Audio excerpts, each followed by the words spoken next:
Hello everyone, my name is Paul. Welcome back to the new news. I hope that everyone's having a fantastic day. I hope that you've had a last couple of good days, and I hope that you've had a wonderful start to the week. Congratulations, pat yourselves on the back. You've made it to Wednesday. You're officially halfway through the work week.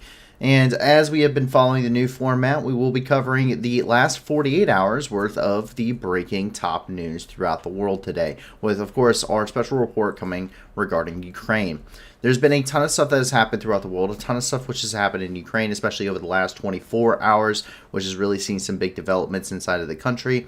But overall, as we all know, most of this stuff just in general is not good. It's in general just kind of bad things, depressing kind of topics. That's generally what makes the news, and that's just the reality of the world we live in.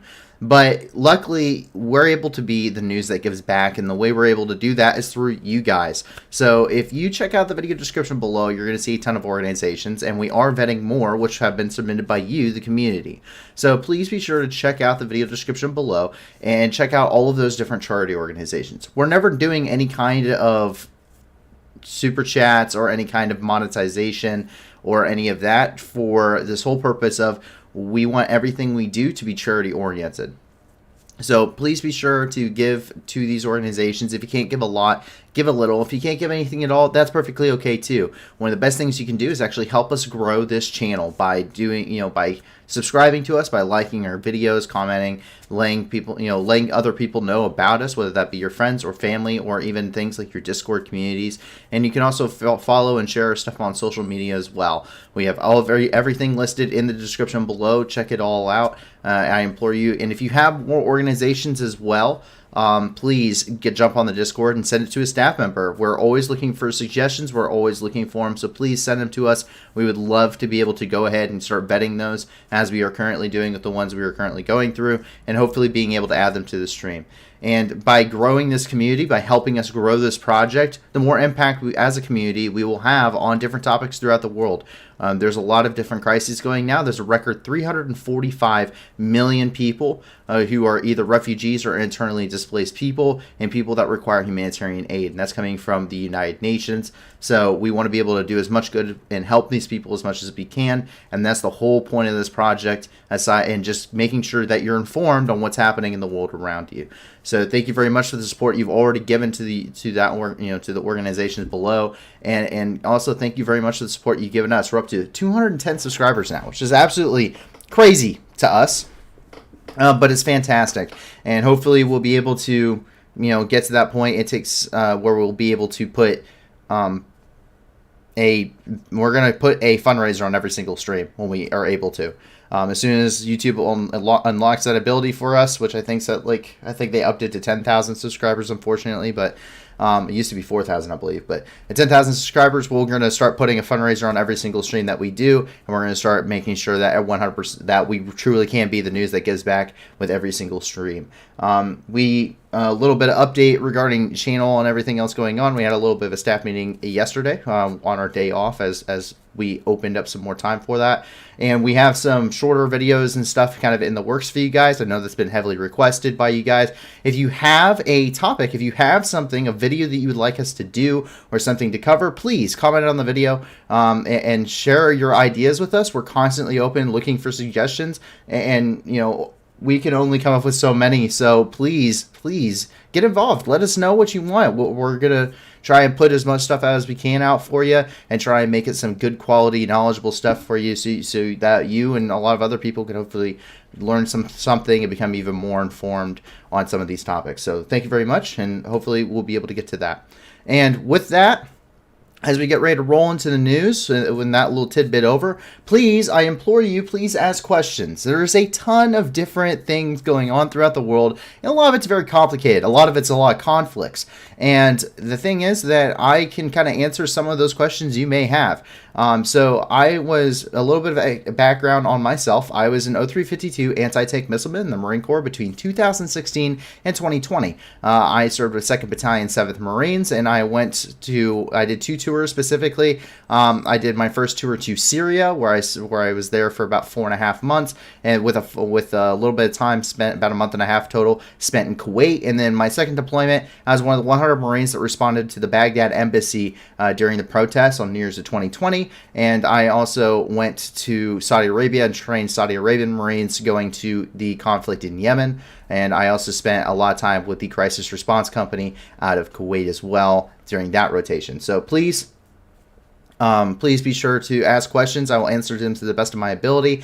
I am a subject matter expert in anti-armor warfare and armor doctrine, but I also can speak on many other things, machine gunnery and a lot of basic infantry tactics, tactical know-how. Strategic is a little bit getting way out of my league, but I will still try to answer as best as possible. And if I just don't know, I'll just tell you so, because no one is an expert in everything. But thank you very much. Please feel free to ask those questions. I'll do my very best to answer them properly.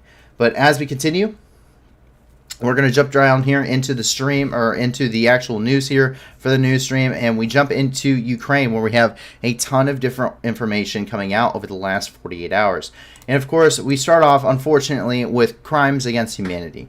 Really, there comes a point where war crimes really jumps from being just a crime, or just independent, just isolated events, into war crimes, and it's really a scale. We do know both sides are committing war crimes throughout the duration of this war. That's something that's been talked about even at the United Nations. It's a war. It's going to happen on both sides. Both sides at some point. There's without a doubt in my mind a Russian prisoner somewhere who has been extrajudicially or has been summarily executed on the battlefield. Guarantee it's happened without a doubt, but it's the scale. Russia has committed so many war crimes in comparison to what Ukraine has that it is unfathomable in scale. They are two separate topics entirely. They are not the same thing. And that's kind of what we're seeing from the Prosecutor General's office here from Ukraine. So coming out of Kyiv, we have, quote, since the beginning of Russia's full-scale war against Ukraine, Russian troops have committed 33,135 war crimes against Ukraine and its citizens. Once again, coming from the Prosecutor General's office, coming out of Kyiv. So quite a substantial number. That really is where you're getting into crimes against humanity territory. War crimes themselves, generally speaking, are kind of isolated incidents amongst individuals or small groups of individuals. This is something that's too widespread to really be consolidated, or that you can really say is an isolated incident. When you see that continuously throughout the duration of this war, you see that in areas such as Bucha or Irpin, Hostomel, and you see that in other areas, especially as we will get to here a little bit later in areas such as Kharkiv. We also saw it in Sumy, Chernihiv, and anywhere that we've seen Russian occupation or really heavy conflict as they continue to shell cities and highly concentrated civilian infrastructure, which that in and of itself actually breaks the Geneva Conventions under the Protocol 1 of the Geneva Conventions, adopted in 1977, I believe. So quite an extensive amount of war crimes, and that's really where we're calling this crimes against humanity at this point. It's not the only update we get from the Prosecutor General's office. We also get a child casualty update. This one specifically coming from yesterday. Since the beginning of Russia's full-scale war against Ukraine, 383 Ukrainian children have died. 749 children have been injured. 231 Ukrainian children were reported missing, and 7,552 were forcibly deported to Russia. Most victims among children are from the Donetsk region. Once again, the Prosecutor General's office of Ukraine. The thing is that taking children from a group and putting them with another group is actually falls under the Articles of Genocide, according to the Rome Statute, and under the laws under the Rome Statute, as well as the Geneva Conventions, which is what they are going by. So you could actually, under this, declare that with children being forcibly taken from a group, the Ukrainians, which based on the Geneva Conventions and under the Rome Statute, nationality is something that can be prosecuted under war crime or under genocide and ethnic cleansing.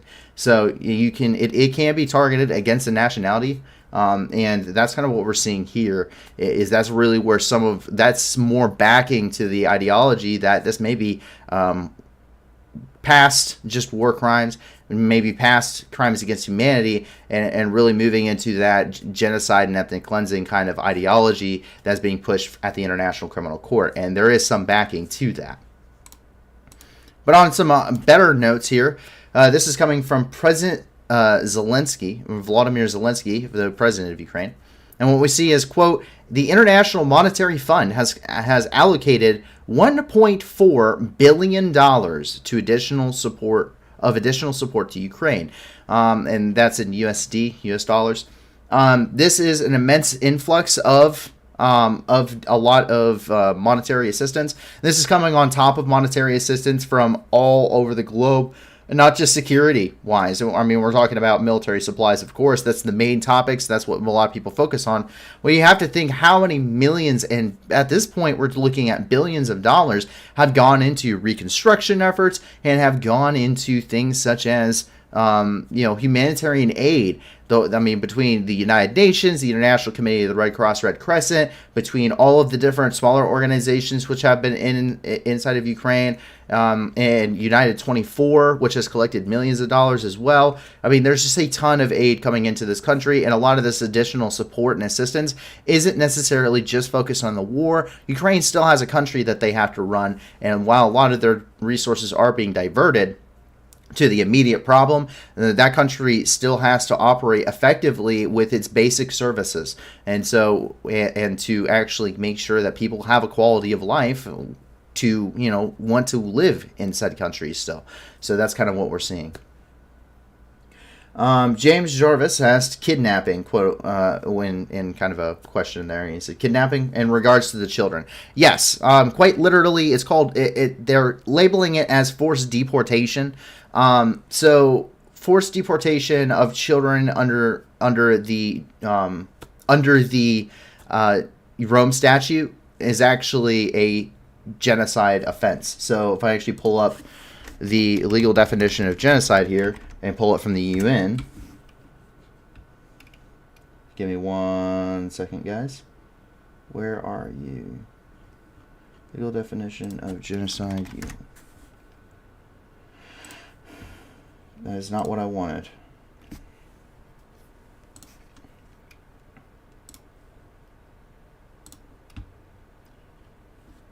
Okay, so if we pull this up, so this is from the United Nations. Okay, this is their official website, and this is regarding genocide prevention.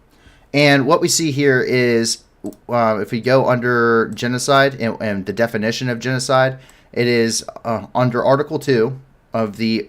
It says, in the present convention, genocide means any of the following acts committed with the intent to destroy in whole or in part a national, ethnical, racial, or religious group, such as killing members of the group, causing serious bodily or mental harm to members of the group, deliberately inflicting on the people on the group conditions of life calculated to bring about its destruction, its physical destruction in whole or in part, imposing measures intended to prevent births within the group, and forcibly transferring children of the group to another group. So that is why, so when they're literally forcefully deporting children, as has been said for, what they say, 7,552 children, according to the Prosecutor General's office as of yesterday, then you're talking about that falls under Section E of Article 2 of the definition of genocide. You could also say that the situations in places such as Mariupol and Lysychansk, where there is no real support infrastructure, there's very minimal, if any, kind of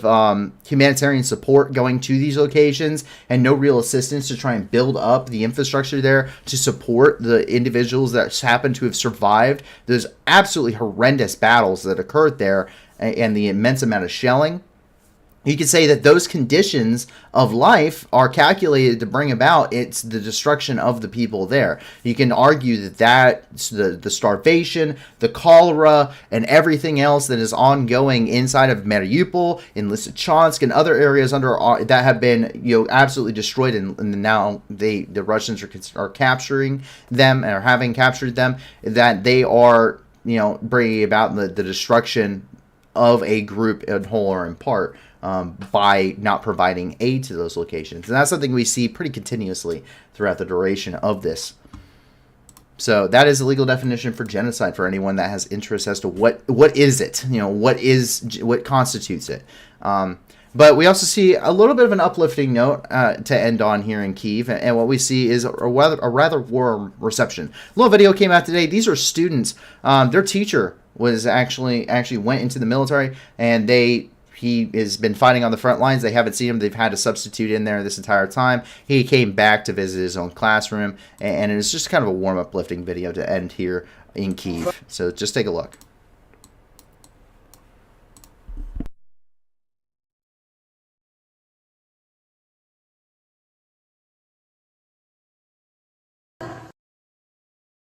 Слава Україні!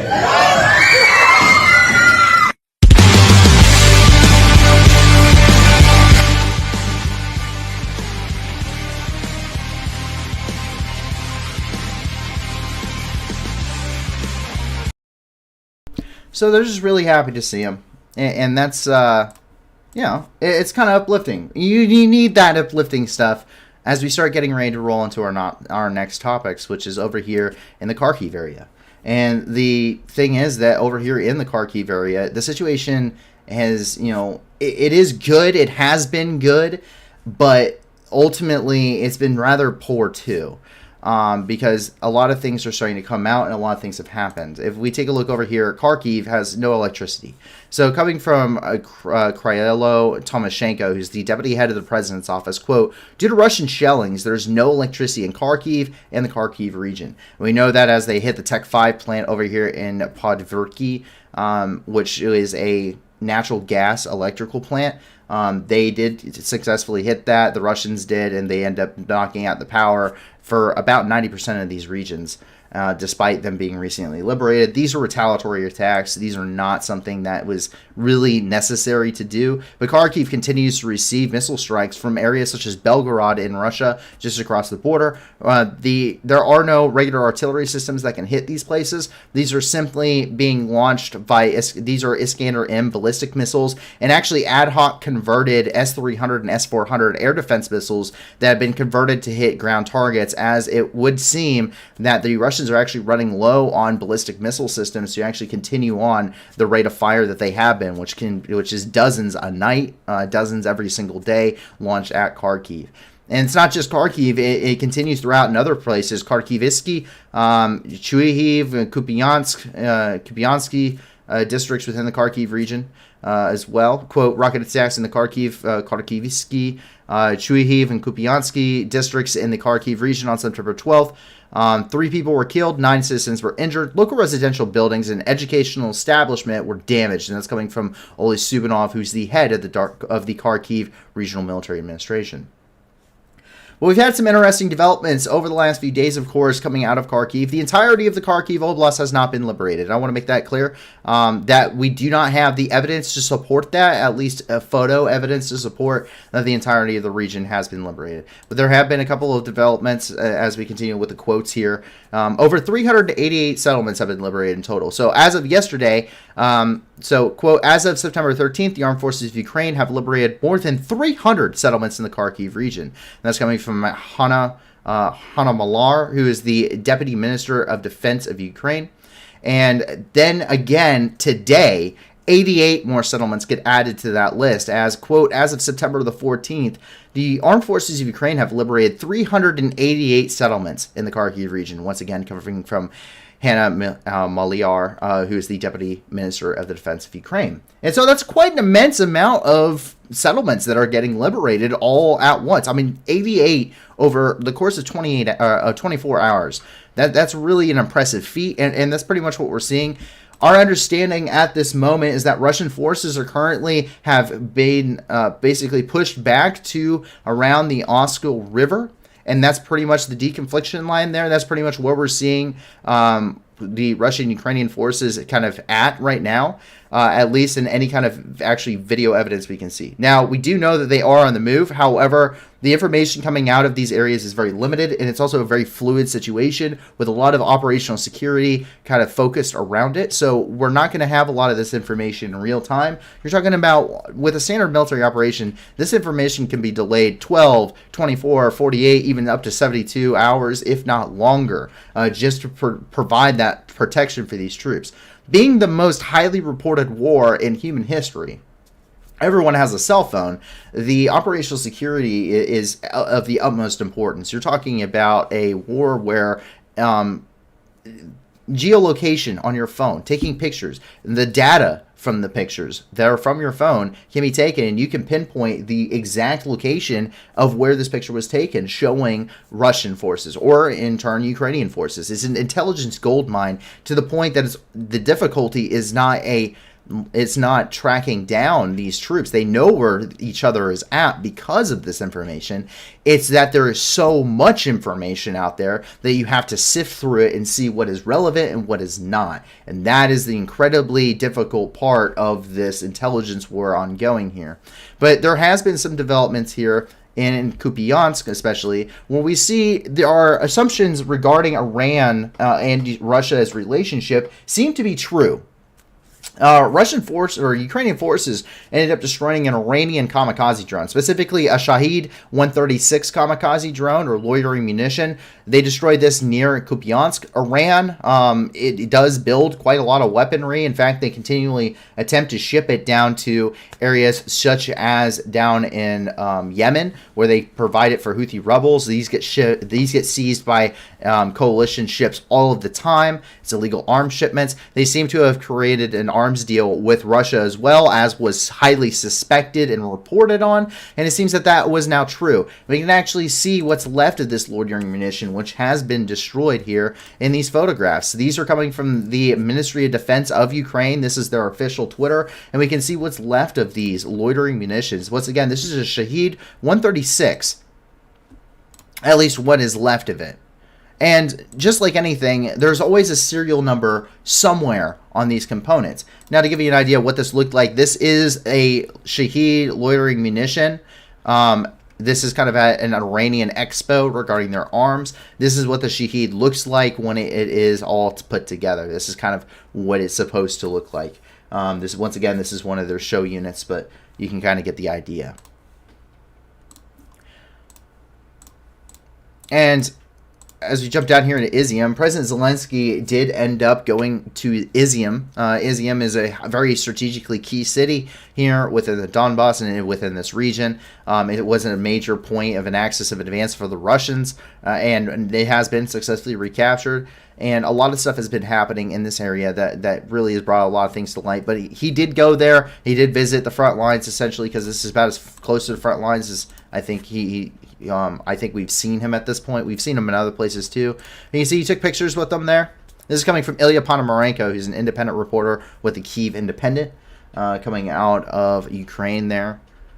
But you can see he was there. He was visiting, and we actually have a video of this as well. Or we did. So, but here's some photos regarding this. You can see it's a mixture of weaponry too. You're seeing these are M4 carbines. I cannot tell if these are M4 or M4A1s, and these are RCOs or rifle combat optics, ACOG sights, and they're all rocking these things. Some of them have the brown Stenag mags, which are usually meant for training. We're seeing, of course, a lot of photos. There's a lot of press involved in these. He's going around. He's taking pictures. It's just kind of nice stuff going on. He did give out some awards. That is the so we're looking at some of the command staff here, and he got to take a look at Izium. I mean, one of the major cities to have been recaptured at this point. Now, one of the things to be noted as we continue over here is that not only that Izium and Bilyklava, as we take a look here, and Bilyklava are extremely... It's very reminiscent of earlier in the war. The fact of the matter is that with the war, in occupied areas, the war crimes have been atrocious. The situation in these areas inside of Izium, inside of Bilyklava, and across the entirety of the Kharkiv Oblast, the situation that they're finding themselves in is exactly what they found themselves in when it came to Bucha and Irpin, Hostomel, Sumy, Chernihiv, all these places that shocked the world. And we're seeing it again. over and over again. I mean, take a look at this. This is the Christian Lord's Prayer, which was scratched into the wall by a Ukrainian prisoner inside of a torture cell that they had found over here in Balaclava. I mean, how much, you know, one of the things when I was in Syria, one of the things that really struck me is one of our posts, and I have said this before, one of our posts where we stood sentry watch duty essentially was on top of a former ISIS prison. It was on top of a former ISIS prison. You had to go up the stairs. You had to go into the prison and up the stairs. You can see all over the walls where people had scratched in, you know, their claw marks from when they were literally clawing at the wall during torture, and where they had scratched things into the wall, you know, until they were executed. And then you could find shell casings from where they were executed that were just laying in the sand inside of these rooms. It smelled of death. It was horrendous. And this is the same thing, just in a separate language. This is the same thing in a different language.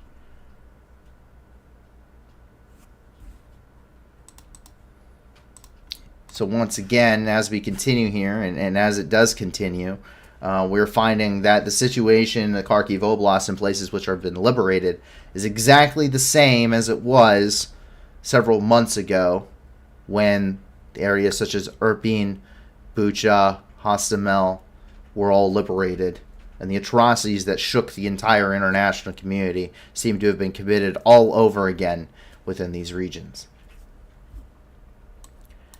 And that begins to bring us down into the Donbas, where we're seeing a lot of action over the last 48 hours. A lot of shelling, especially. A lot of this is being reported by Pavlo Korolenko, who's the head of the Donetsk Regional Military Administration. And when you're seeing that Mykolaiv over here has the sports complex in Mykolaiv was completely destroyed. There's immense pressure here on their flanks. So Slavyansk and Kramatorsk are suspected to be locations of an offensive by the Russian forces.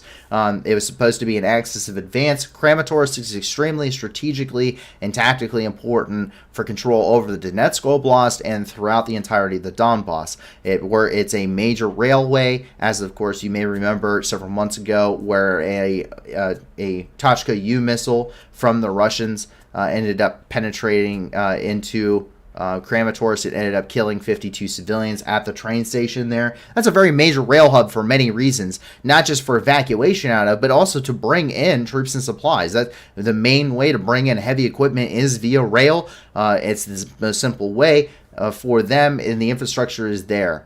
Slavyansk, you have to take Slavyansk before you can take Kramatorsk. Now, while it was expected that these would be an axis of advance, and it seems that after the Battle of Severodonetsk and Lysychansk, this is where the Russian forces really pushed. They split their forces between the Bakhmut area, anywhere between Soledar and Toretsk in the Bakhmut area, really, and over here, up to the north of Lyman.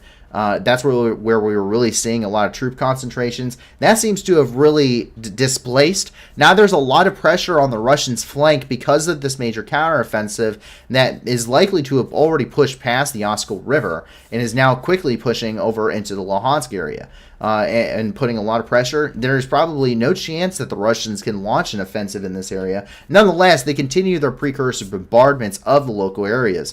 Once again, as we can see here, this is the sports complex from Mykolaiv here in the Donetsk Oblast, and this is being reported by Pavlo Korolenko, the head of the Donetsk Regional Military Administration. Take a look.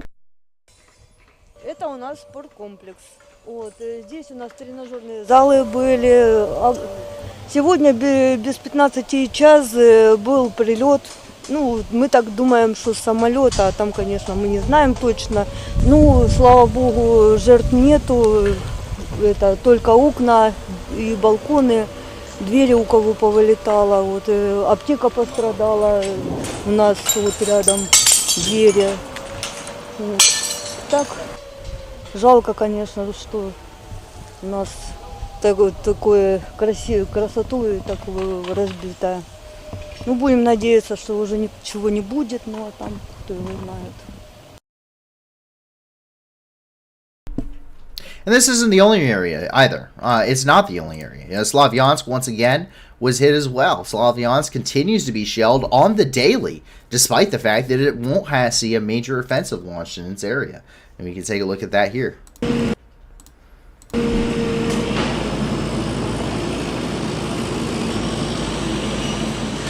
Прилет был пол-11.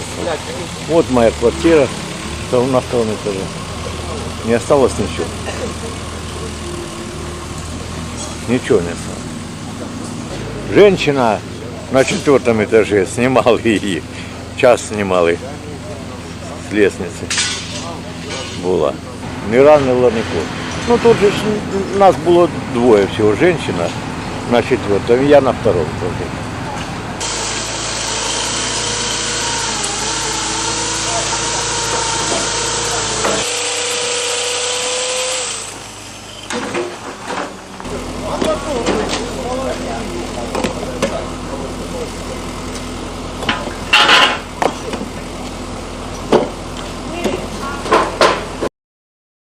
And as you can see, most of the time, this stuff is not, these are not military locations. This is not military infrastructure being struck by the Russians.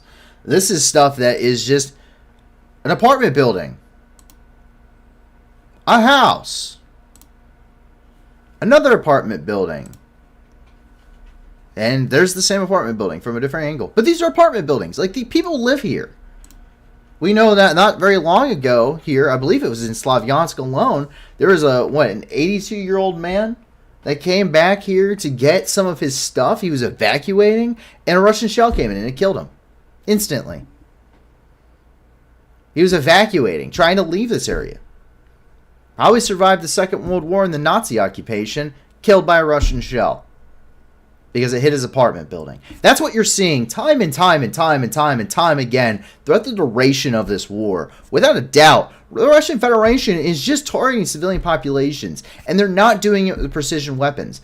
There's nothing in the Geneva Convention that says that that the presence of civilians does not constitute something not being a military objective. In fact, it quite states the opposite. If you read the 1948 conventions and you read the protocols with them, it says that there are cities that can be established as non-conflict zones that can be used. However, the presence of civilians does not constitute that the objective in question is not a military objective. It certainly can be struck. Civilian casualties and collateral damage, while horrific in their own right and abhorrent, are expected in a war. However, the Protocol 1 of the Geneva Conventions is put there in place in order to limit this. It means, under the Protocol 1, to sum it up for you, it is that the means and the methods and the planning conducted has to be done to limit civilian casualties. I.e., I can do a precision strike with a drone system in a city and I can hit a military target with it, as long as that military objective is more necessary and has a larger implication in the overall war effort than another military objective in a less populated area. That is the decision making. Is this target more important than a target somewhere else that isn't in a populated area? If the Russians could, and I'm sure they would if they could, if the Russians could and launch a drone strike, and they could use a precision drone strike with a precision munition and kill President Zelensky in downtown Kyiv, that is 100% a tactical gain. That is 100% something that they could do and that has major military implications. There's no major military implications by shelling apartment buildings with Grad rockets. Grad rockets are 120. The Grads, BM-21 Grad system, it fires 40 rounds, 40 separate rockets in salvos of 122 millimeter Katyusha dumbfire rockets. These are not precision. The whole point of this is to say, I want everything. I want this entire block. Okay, I want this entire block of houses leveled off the face of the earth. That is the purpose of the grad system. It is not precision. It's not meant for anything else. It is just meant to put a bunch of firepower into a general area and to kill and destroy everything in its path with high explosive power. That is the point of the grad rocket. It's not precision. There's no point to it. You cannot use these things on civilian populations. And there's precedent for the Russians doing it even before the war. You take a look at places like Syria, the bombing of Aleppo. You talk about the bombing of Raqqa. You talk about the bombing of Idlib. You talk about the campaigns all throughout 2016. The precedent is there of the Russian Federation not only targeting these areas with imprecise munitions that break the Geneva Conventions, but you also see them purposefully during Syria, which the precedent is there, and we saw it again in Kharkiv when grad systems were in range, of purposely attacking first responders by delaying between their two salvos and barrages. They purposely targeted. They waited until in Syria, they would fire rockets, they would wait 5 minutes, allow for first responders. In Syria, it was the white hats. They would go out there, try to help the wounded civilians that just got blown up by the Russian forces. And then that's when the next barrage would land. And we saw it again in Kharkiv. And it aired it here on this channel of them doing that in Kharkiv. The precedent is there of Russia breaking war crimes, not in just Ukraine, but elsewhere in the world prior to this happening by at least 6 years. I remember them doing it when I was there. Kramatorsk receives the same kind of treatment. It's the same thing. Most of these aren't landing on military targets. They're not. These cities, it's strategically important, yes, are not valid military targets yet. And they are not being used against precision munition. There's no precision to this. Take a look at this. This is once again coming from Pavlo Korolenko, the head of the Donetsk Military Regional Military Administration. Sorry. And this is the shelling from Kramatorsk. This is Kramatorsk. This is today in Kramatorsk. Take a look.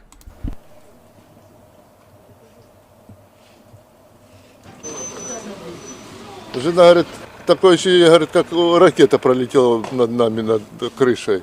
А потом, значит, сосед мне звонит, говорит, выйди на улицу, говорит, поздороваемся. Ну, что, вышли, а тут горит. Это лежит дура.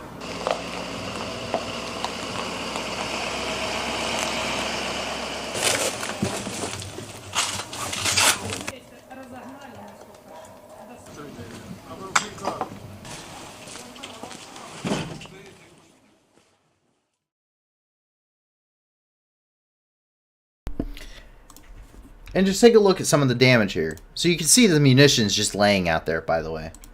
That's totally safe. I mean, this guy's house is completely burned down. They're over here. They're trying to move unexploded ordnance just littered everywhere. Is insane. And what does this all culminate in? This is what this culminates into the Daily Donetsk Update. The Daily Donetsk Update is given by Pavlo Korolenko, as I've said. Pavlo Korolenko being the head of the Donetsk Regional Military Administration, and he says every single day he releases a statement of what happened 24 hours prior. And we have yesterday's and today's. Quote, Russian aggressors fired missiles at the Donetsk region on September the 12th. 5 people were killed, 10 citizens were injured. That comes, once again, Pavlo Korolenko. Once again, quote, Russian aggressors, this is from today. Russian aggressors fired missiles at the Donetsk region on September the 5th, on 13th. 5 people were killed, 16 citizens were injured. And every single one, in every single one of his posts, it's about him having to watch the people in his responsibility, in his care, be massacred. Just absolutely massacred by the Russian Federation. Time and time and time again. Massacred. And he keeps a map of it. 844 civilians have been killed. And that's excluding the casualties in Mariupol and Volnovakha.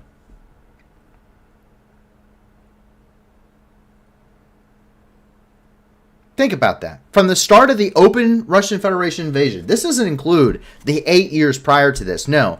Since the start of the invasion on the 24th of February, 844 civilians, minus those in Mariupol and Volnovakha, have been killed.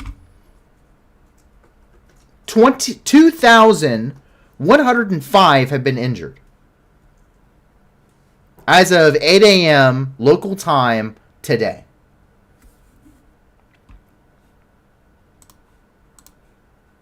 And you can see why. Bakhmut was shelled once again, lies along an axis of advance of the Russian Federation. They continue to push in these areas, and guess what? It was shelled once again by the Russian Federation. Take a look.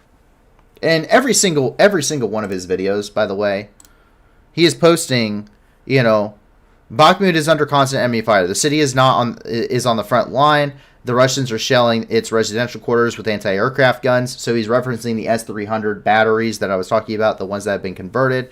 It is extremely dangerous to stay there, literally for civilians, a matter of life and death. Evacuate in time. Every single thing he says, evacuate, evacuate, evacuate, leave, leave, continue to leave. Like, just leave this area. It's too dangerous for you to be here. And that's really some of the tragedy here. But this is the images coming out of Bakhmut today. Масованого обстрілу. За попередньою інформацією, ймовірно, що з реактивних систем залпового вогню.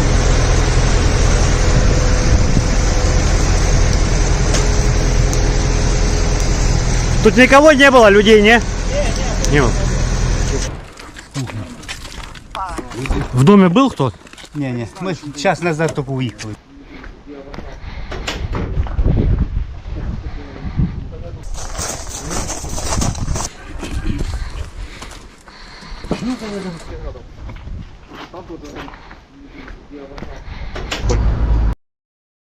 So does any of this to you look like it's like military targets? No, it's not a military target. Those are homes. That's not a valid military target. Those are just people's houses.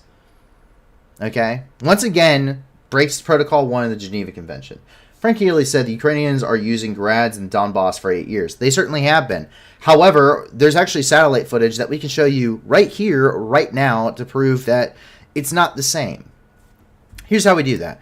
We take a look at Donetsk. Donetsk has been on the front lines for, 8 years now? They have been constantly going back and forth in these regions for 8 years. Relatively static defensive lines.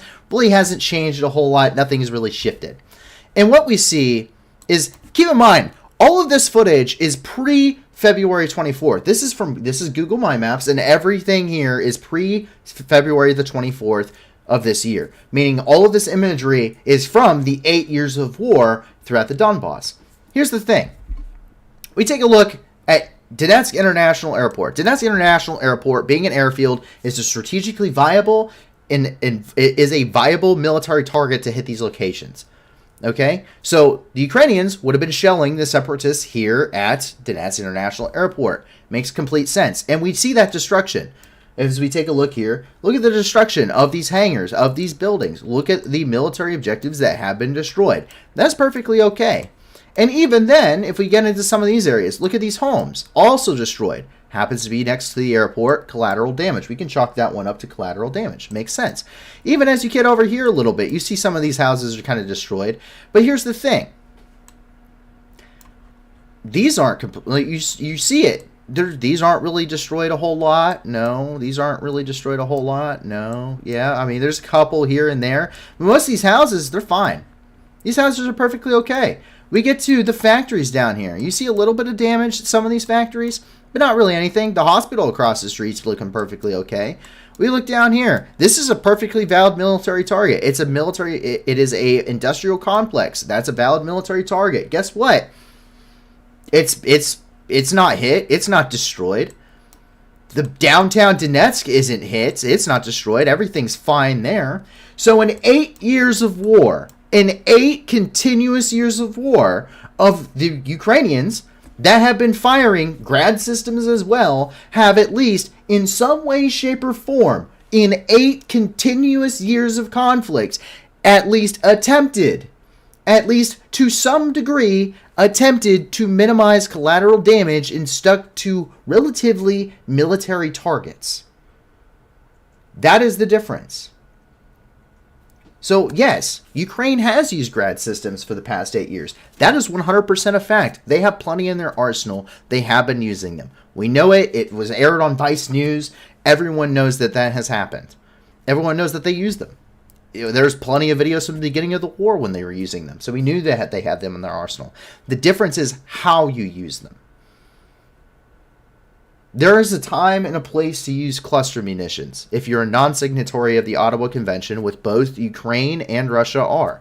They don't have to abide by the Ottawa Convention. They're not signatories of it. Technically, the United States isn't either, and we abide by it. But there's still a time and a place to use those munitions. But it's not in civilian populations. There's a time to use a Grad system. You don't level an entire city like Mariupol with them. You use them on troops and trenches in the field. There's a time to drop Fab 500s. You don't drop them on a maternity hospital or onto a drama theater with the words children written on both sides of them. There's a time and a place to use tools of war on the battlefield. It's the truth. Whether you like it or not, there's a time and a place to use these things, regardless of how you feel about the weapon systems themselves or how you feel about war in general. Because it is a terrible thing. And civilian casualties can't be avoided. War will always incur collateral death and innocent lives will always be lost. That is so the situation with war. That is how it will always be. However, you can minimize it. And that's the thing. We see what the Ukrainians have. For 8 continuous years, they have tried their best to limit it to military targets. You do not see this from the Russian Federation as they continue day in and day out to bomb cities mercilessly with no real objective to it, other than to wipe them off the face of the earth. It is quite literally a scorched earth policy, and that is literally their doctrine since the end of the Soviet Union. That has been their doctrine since World War II. It was what the Battle of Stalingrad was fought with, and it has been developed ever since with just improvements and tweaks to it to account for their upgraded technology as they continued throughout the decades. It has not changed. It has stayed the exact same. They are fighting a war of a different era, except they're a lot more deadly with it because the weaponry is more deadly.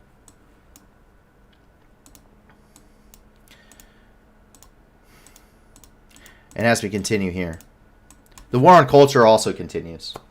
Coming from the press service of the Donetsk Regional Military Administration, quote, since the beginning of Russia's full-scale war against Ukraine, Russian occupiers have destroyed 64 and damaged 252 cultural institutions in the Donetsk region, once again wiping out the identity of a people.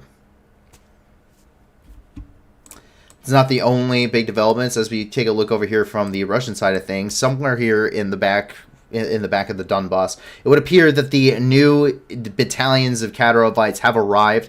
There has been quite a recruitment drive, especially by Kadyrov there in Chechnya. And what we see is that KRYVYites, which are pro-Russian Chechen fighters, reportedly arrived in Ukraine today. Part of the new once again, these mobilization efforts are ongoing. It seems that Kadyrov seems to be the most successful with them, but that's kind of what we're seeing here. Take a look.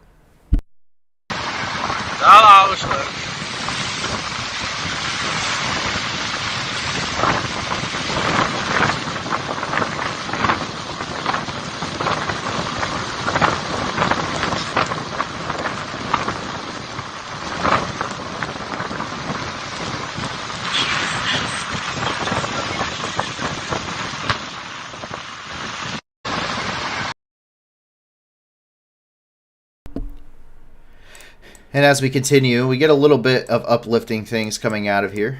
So, first of all, we have an Su-30 that was reportedly shot down. Quote, the Armed Forces of Ukraine shot down a Russian Su-30 bomber on September the 14th. That's coming from the press service. The airborne assault troops in the Armed Forces of Ukraine. And, of course, the Ukrainian Air Force is always the morale booster. Their incredible skills allow them to continue flying here on the front line despite contested airspace.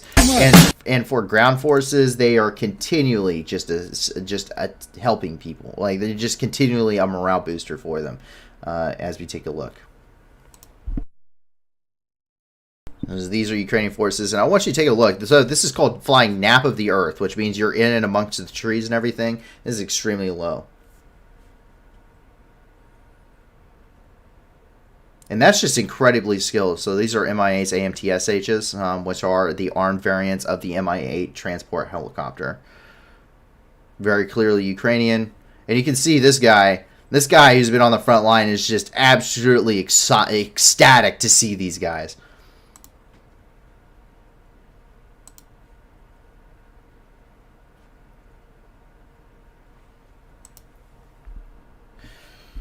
Frank Healy says the people of Donetsk City have been shelled by grads for 8 years. It doesn't matter how you use them if they're hitting cities from the max distance. Well, it does matter how you use them, because if you're not directly bombing a city or just happen to get some collateral damage in the outskirts of a military target, that's considered acceptable by the Geneva Convention. Just bombing a city, period, just to hit whatever's in the city, including the civilians there, is not acceptable by the Geneva Convention. That's why they exist. All 4 of them, plus all 3 protocols. I implore you to please go read them. Over here in the Zaporizhia, we see that Zaporizhia was shelled. Quote, so what we're seeing is Russian forces have shelled the city of Zaporizhia. 67 separate reports of damaged and destroyed infrastructure have been reported to the Ministry of Internal Affairs. There have been no casualties reported, but this is coming from the Ukrainian Ministry of Internal Affairs Twitter themselves. They did release several photos of some of the damage here. It's mostly to residential areas, as you can see with this, and also civilian infrastructure. I mean, completely bombing out entire homes.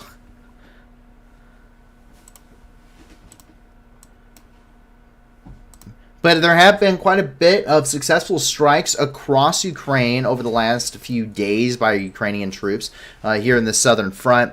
Quote, the Armed Forces of Ukraine destroyed 2 Russian command posts, an electronic warfare station, 5 enemy 152mm howitzers, or self-propelled howitzers, in the south of Ukraine on September the 12th.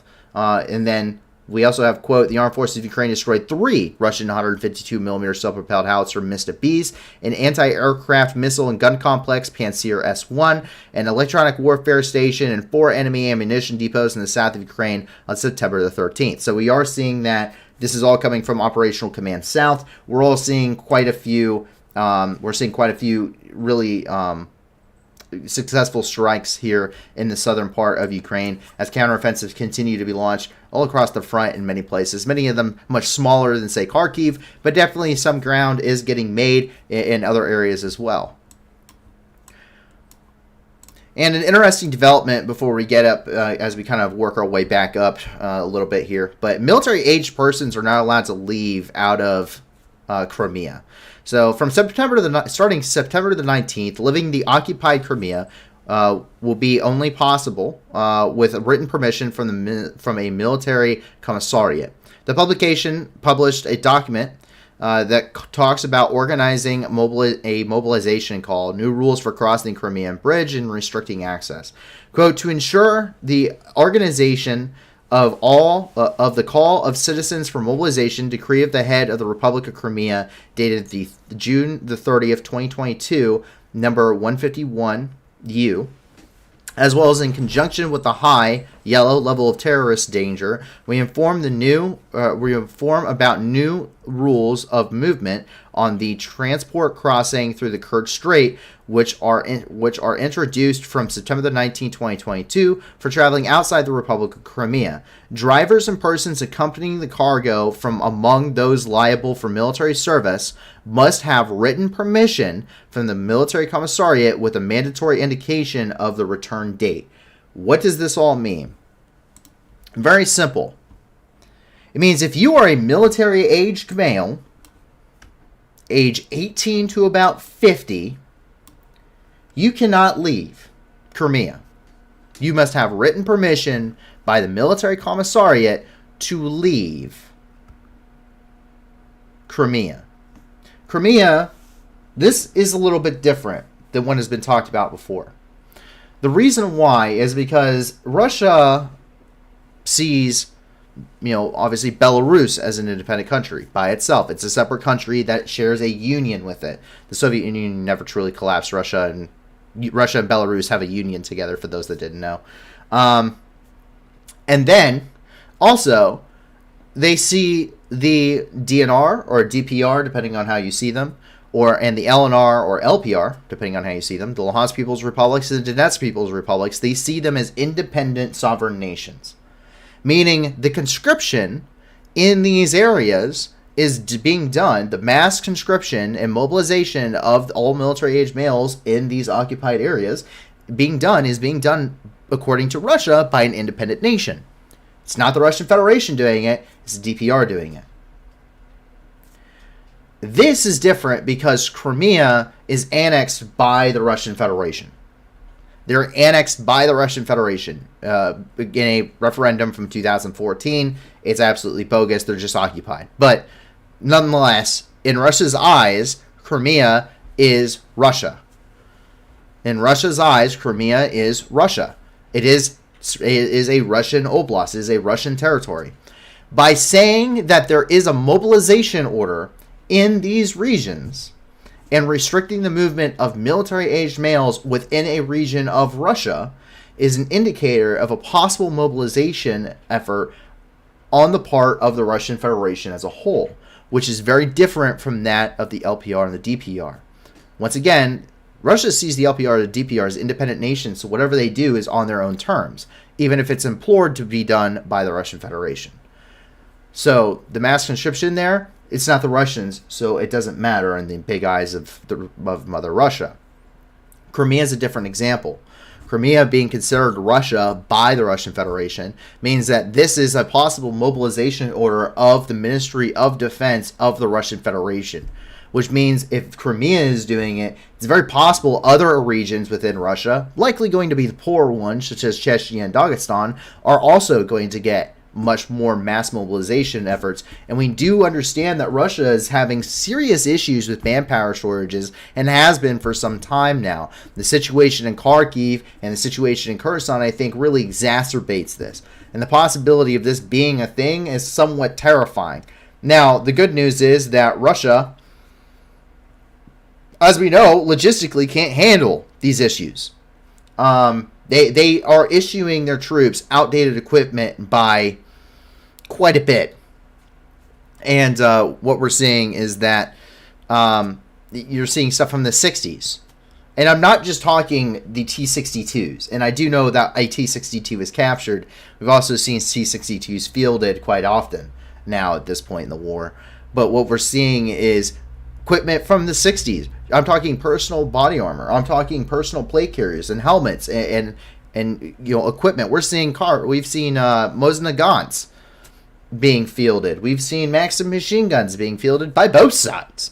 I mean, we're talking about outdated equipment, especially on the part of the Russians, of stuff that is it was under the phrasing of the Ministry of Internal Defense of the Russian Federation when they were talking about the Toshki-U missiles, is an obsolete weapon system that is neither used by the Russian or by the armed forces of the Russian Federation or the independent republics of the Donetsk and Luhansk.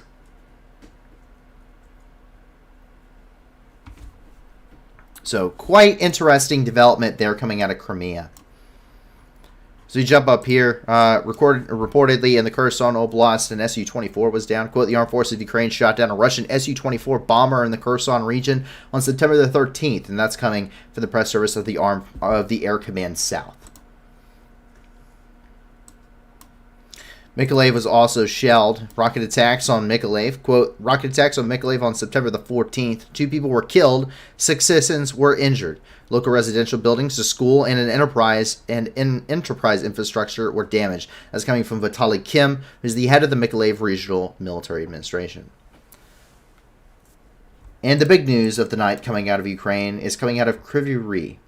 KRYVYI RIH, there is a massive dam and reservoir for the Inhulets River. And for those that don't know, the Inhulets River is the one that runs through the Dnipropetrovsk Oblast and into the Kherson and Mykolaiv Oblasts here. It's really been where Russian forces, where the breakthrough for Ukrainian forces was, and that's kind of where we're seeing Russian forces kind of collapsing upon, is there on this kind of on this river front. That's kind of what we're seeing. Now, the Russians have destroyed the dam at KRYVYI RIH. They breached it. They used reportedly upwards of 6 missiles to bomb it. They breached the dam. The destruction is very much there. And I've seen people, I've seen some sources claiming up to 100 square meters of water are emptying downriver per second in some cases, and that the water levels have risen substantially. Some areas are already flooded at this point. We do know that there is immense amount of flooding downriver already. We're seeing that, and you're talking about the entirety of KRYVYI RIH. You're talking about anything downriver of the Inhulets Reservoir here in KRYVYI RIH is going to be flooded out if the repairs are not immediately done, and they're already at risk of major flooding. The point of this strike, reportedly, is that the Russians are trying to cut off any attempt by Ukrainian forces to cross the Inhulets River. The issue is that means that they have basically dammed the entirety of KRYVYI RIH, Inhulets, and anything else that sits along this river. Anybody who lives here is going to get flooded out. They have doomed them all without a second thought to the repercussions of this. And we have a lot of stuff regarding this. Take a look. So this is coming from Dmytro Kuleba, who's the Minister of Foreign Affairs for Ukraine. Russian missile strike on KRYVYI RIH hydraulic structures is a war crime and an act of terror. Beaten by Ukrainian army on the battlefield, Russian cowards are now at war with our critical infrastructure and civilians. Russia is a terrorist state and must be recognized as such. This is a quote from President Zelensky coming from the Ministry of Foreign Affairs of Ukraine. The terrorist state continues to wage war against civilians. The missile strike on the hydraulic structure to flood KRYVYI RIH, all they can do now is sow panic. Can it break us? Not at all. Will they face their fair response? Will they face a fair response? Definitely yes. And take a look at that damage. That is what is left of the dam here at KRYVYI RIH. That is the breach in the dam itself. It has been busted open, and it is flooding downriver.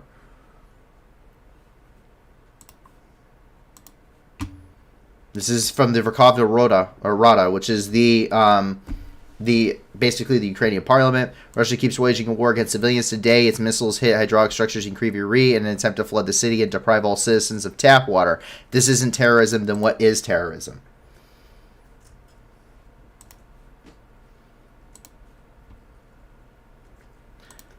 This is what it looks like. This is just downriver. This is the looking downriver as this is rushing past. This is the flooding here at KRYVYI RIH. This is the flooding as of a few hours ago in KRYVYI RIH. Take a look.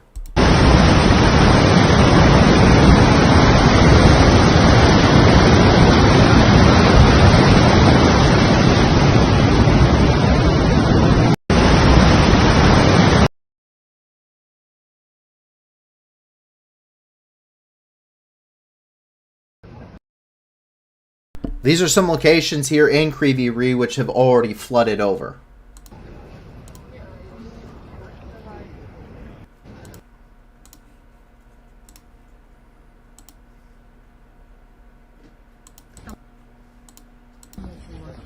Ты там, видишь, там сухо, нормально. Только тут. Ну, в парке дорога затоплена. It's already flooding. It's already flooding.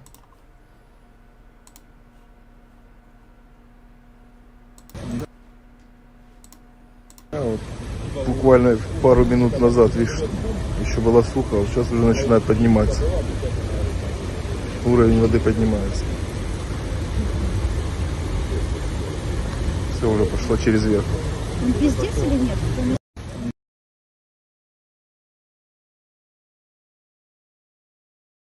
So once again, the Russian Federation does what it does best. It doesn't think a single thought whatsoever about the repercussions of its actions. At all. Because could you technically, by busting open the dam, keep Ukrainian forces from crossing into the Kherson Oblast? I mean, kinda. I mean, you could. On, like, one part of it. That would only help because it's a war of attrition. The Ukrainian forces are here. They really don't have to push at all. They just have to sit there and wait because the Russians here are cut off. There is no crossing the Dnieper River without drowning. Really. There really isn't. So it's really just waiting for the Russians to either come to you or to completely just run out of ammo and have to surrender or drown crossing the Dnieper River. There's no major way to resupply. There just isn't. It's not possible. So there is no helping these guys here. They are screwed. They are screwed unless you can fix Novikakhovka and the Antonovsky Bridge. That's not going to happen in the middle of a war zone, considering Ukraine can just keep hitting it over and over again with HIMARS, which do not have to be on this side of the Inhalets River to be effective. But instead, does it technically work? Kind of. Is it necessary? No. What's it going to do? It's going to flood out a bunch of civilian populations clear downriver. It's going to do nothing else. It's not going to really make any big strategic or tactical gains for the Russians. It is not going to improve their tactical situation. It is not going to help them win the war. Their war is doomed. It is a failure. Okay? Their offensive and any actions they have in Kherson is literally a losing waiting game. There is no immense amount of resupply you can do to the Kherson Oblast to save the thousands of troops you got stuck in that situation. There is nothing to do. All the Russian Federation has done is made a lot of people that did not need to be in a bad situation into a bad situation. There's already a war going on, and now these people are going to flood. And who's going to be affected? You think the Ukrainian army? No. Just a bunch of civilians who happen to be downriver from this dam. That is all that was accomplished here. There is no gains made militarily. There is not a single gain made militarily. Is it annoying for the Ukrainians? Maybe. Is it going to stop them? No. It will not. They do not need to cross the Inhalets River to keep these fronts active. They can just go to this side of KRYVYI RIH in down south instead of going to this side of KRYVYI RIH in south. Electrical infrastructure. Kharkiv Oblast, the Kharkiv and Donetsk Oblast don't have any electrical infrastructure at this point, and they are doing just fine militarily. Awkward enough, the military maintains generators for this specific purpose because you're expecting not to have electricity in the middle of a war zone.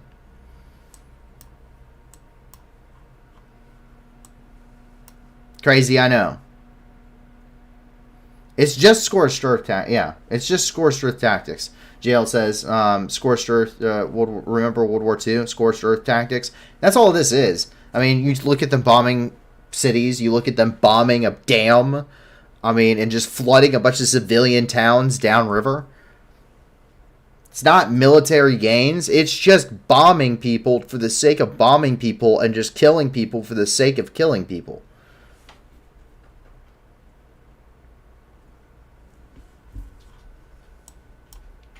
But as we wrap up Ukraine itself for the night, we have some nice updates at least.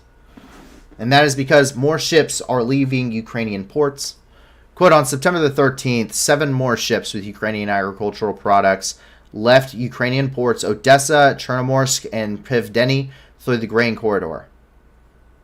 And then again today, quote, on September the 14th, 5 more ships with Ukrainian agricultural products left the ports of Odessa through the grain corridor. And that's all coming from the official Twitter account of the Turkish Ministry of National Defense.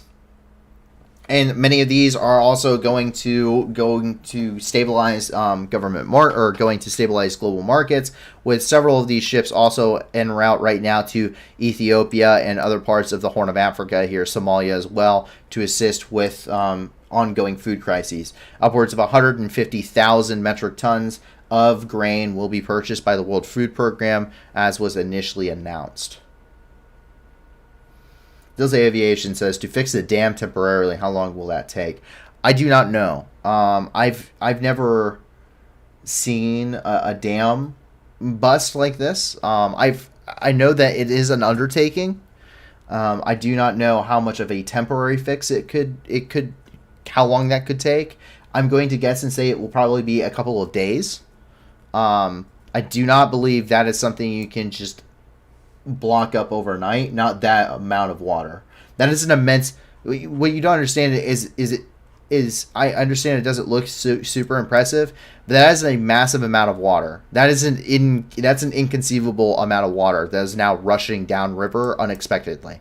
That is a lot of pressure. That's a lot of weight that is being thrown at something, and whatever you're going to use to block it needs to be able to hold up against that.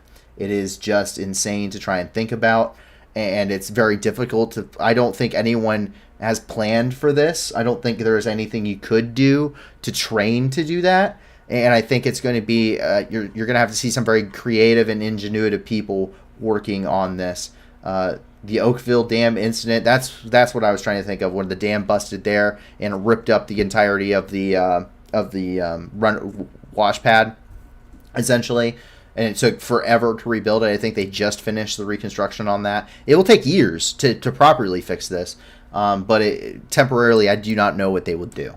So I apologize for not being able to really answer that, but at least you have a sense of the grave situation there, I hope. But yeah, it's pretty immense.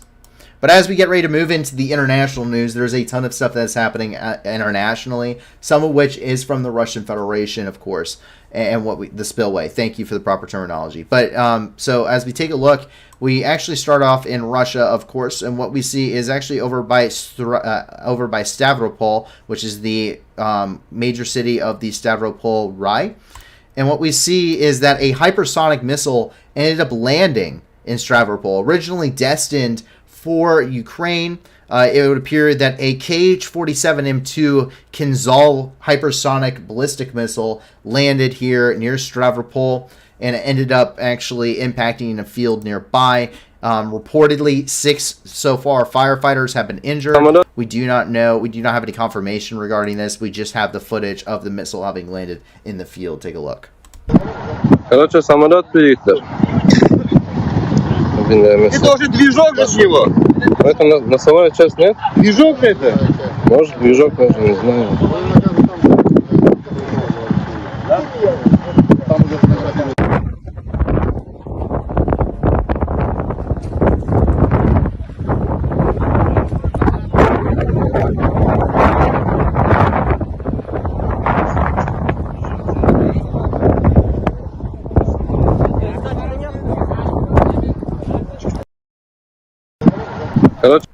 So as you can see, that is a hypersonic missile, which did end up impacting outside of Stavropol here in Russia. It was destined most likely for Ukraine, and it did not reach its target. That is a KH-47M2 Kinzhal hypersonic missile that landed here in Russia and failed while en route.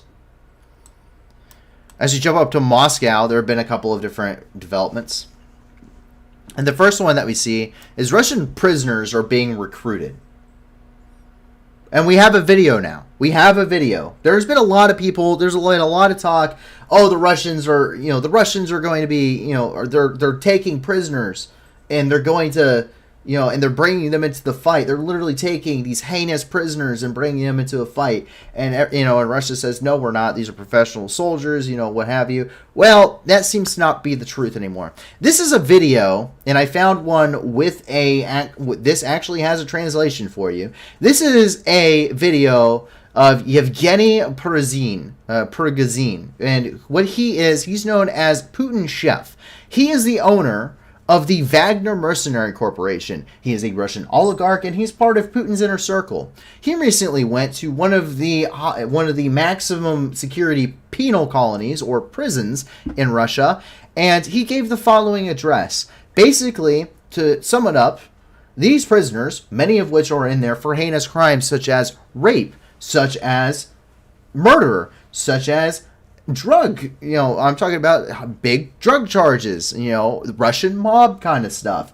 If they serve in the Wagner group for 6 months, if they serve for the Wagner Corporation for 6 months,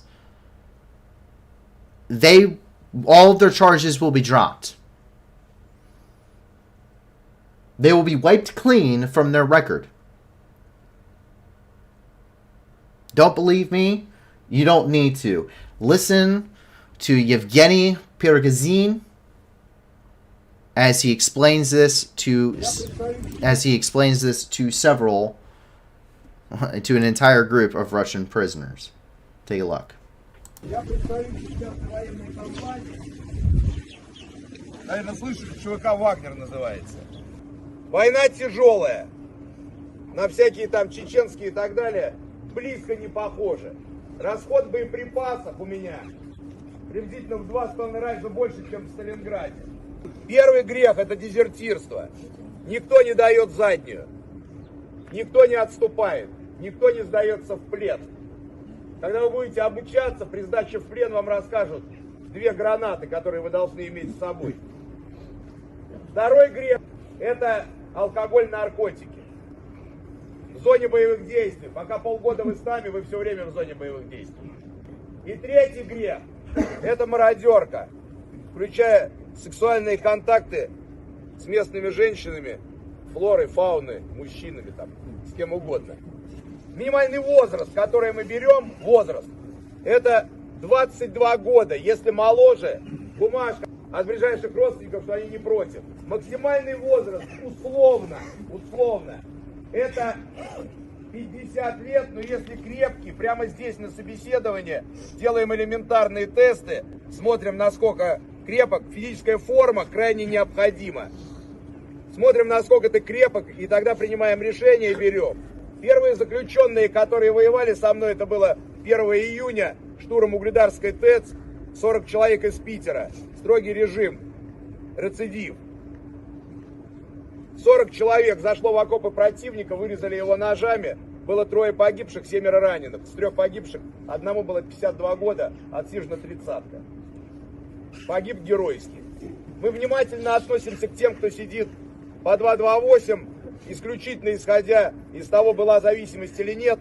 Если есть вопросы, оставляем за собой право, пока мы готовимся к тому, чтобы вас забрать, провести полиграф и задать вопросы, насколько человек устойчив. Мы очень аккуратно относимся к тем, кто сидит по сексуальным статьям, но понимаем, что бывают ошибки. Кто нам нужен? Нам нужны только штурмовики. 60% моих парней штурмовики, и вы будете одними из них. От нас вы не будете отличаться ничем. К вам такое же отношение, иногда еще более лояльное, чем к тем, кто у меня воюет по много лет. И прошли десятки войн. Взвода огневой поддержки и другие подразделения, которые обеспечивают наступление. У меня есть в ЧВК самолеты нескольких типов, есть РСЗО, есть танки, есть все, что необходимо для того, чтобы эффективно наступать. Те, кто двигается вперед, те, кто самые борзые, они выживают лучше. Те, кто дают заднюю и не понимают, что им делать, понятно, что они попадают в замес. После того, как я вам все расскажу, пройдет собеседование. Короткое время я буду на нем, потом останутся несколько человек, которые с вами в течение 2-3 часов проговорят с каждым, посмотрят в глаза, зададут несколько вопросов. Все погибшие, тела отвозятся в то место, которое вы указываете в своем завещании, родственникам или захоранивать там, где вы говорите. Всех захоранивают на аллеях героев в тех городах, где она есть. Кто не знает, где захоронить, хороним рядом с часовней ЧВК «Вагнер» в горячем ключе. Далее, через полгода, уходите домой, получив помилование. Те, кто хочет остаться с нами, остается с нами. Поэтому вариантов вернуться на зону нет никаких. Те, кто приезжает и в первый день говорит, куда-то я не туда попал, мы делаем отметку «дезертир», и после этого следует расстрел. Парни, вопросы? После вопросов все в живую очередь выстраиваются на собеседование. Время на принятие решения 5 минут. Когда мы уезжаем, время заканчивается. А дальше как повезет. Вопросы гарантии и доверия. Следующее. У вас есть кто-нибудь, кто может вас в 10-й срок отсюда из зоны вытащить? Как вы думаете? Есть двое, кто вытаскивает. Это Аллах и Бог в деревянном ящике. Я вас живыми забираю. Но не всегда живыми возвращаю. Ну что, парни, вопросы есть? Или так все рассказал, что вообще просто? There is no option in which you return to prison.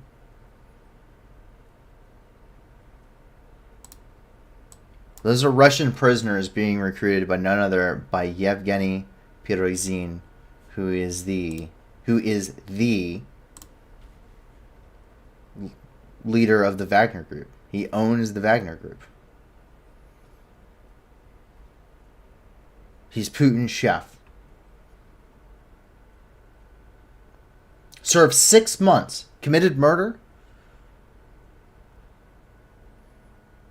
Raped 11 women in Moscow.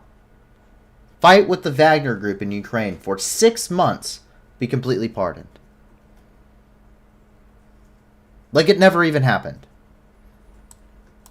And in case you thought that what was being said by so many Ukrainians was so untrue, that it was just impossible that the Russians would truly be doing something like this, there is the video to prove you wrong. They are, and they have been. Dale asks, how would regular Russians react to this?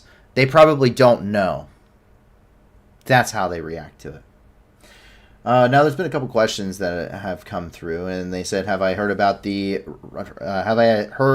did anyone hear of strikes on Rostov-on-Don in Russia? Saw one report. I did not see any reports of an attack on Rostov-on-Don, neither from Ukrainian side nor from the Russian side.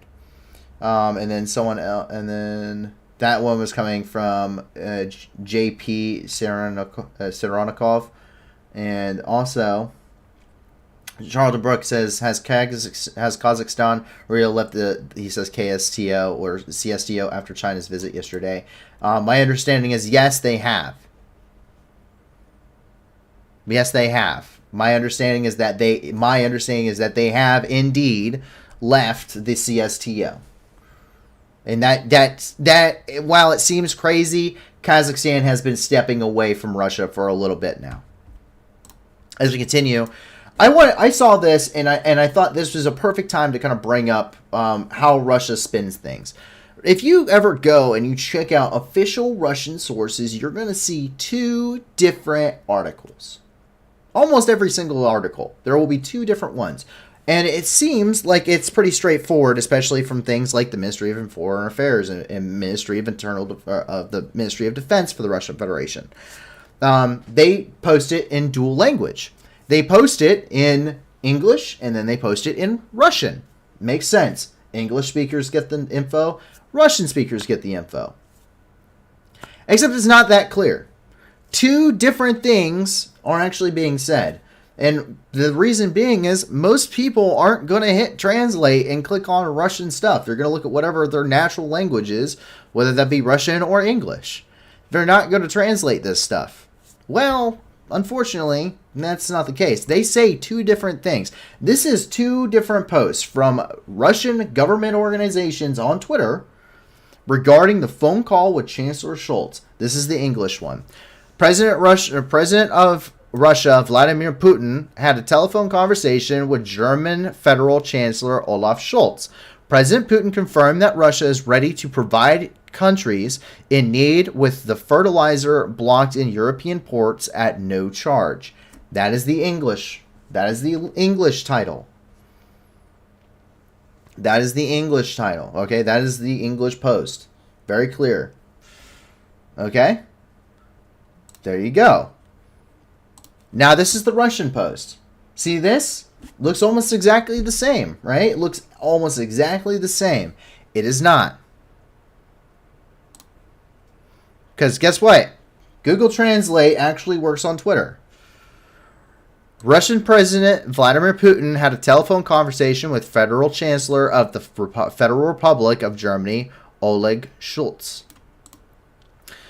He says, Russia remains a reliable supplier of energy resources. Attempts to shift the blame for problems in Europe's energy supply to it look cynical. Notice those two different things. Notice it. Both of these, posted by Russian government organizations, both of them look almost exactly alike. The difference is the rhetoric that is being stated. One is being stated in English for those that wish to only read things in English about what the Russians are doing, and the other is being posted in Russian so that those in other Western countries where predominantly are English speakers, right? Predominantly their second language, more often than not, is English, at the least, usually speaking. And they are posting it in Russian because there's not a whole hell of a lot of people that specifically know Russian outside of Russia or Ukraine. Slavic countries. It's a rather difficult language to learn. Trust me, I've tried. Yes, they are two separate posts. They look almost exactly the same. They say very different things. One is talking about how Europe is being cynical. The other one is them talking about how much of a good guy that they are. That is pretty much every Russian government organization you are ever going to find. I implore you to please go on Twitter and read Russian organizations, their official organizations.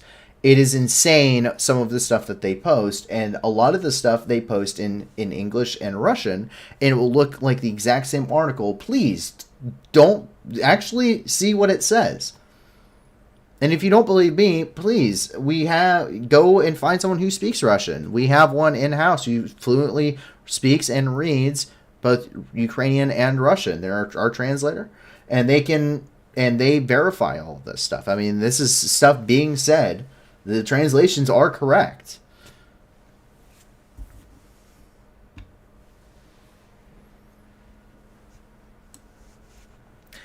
As we continue here, we jump over here to Barcelona, Spain, where Russian tourists vandalized a refugee center. Russian tourists within the country of Spain vandalized a Ukrainian refugee center located here in Barcelona. It comes as calls for European countries to restrict or outright ban distributing visas to Russian citizens because of the ongoing war in Ukraine continue to mount. And yes, indeed, it is very obviously vandalized. And it's very obvious who did it. This is the refugee center, Ukrainian refugee center here in Barcelona, Spain.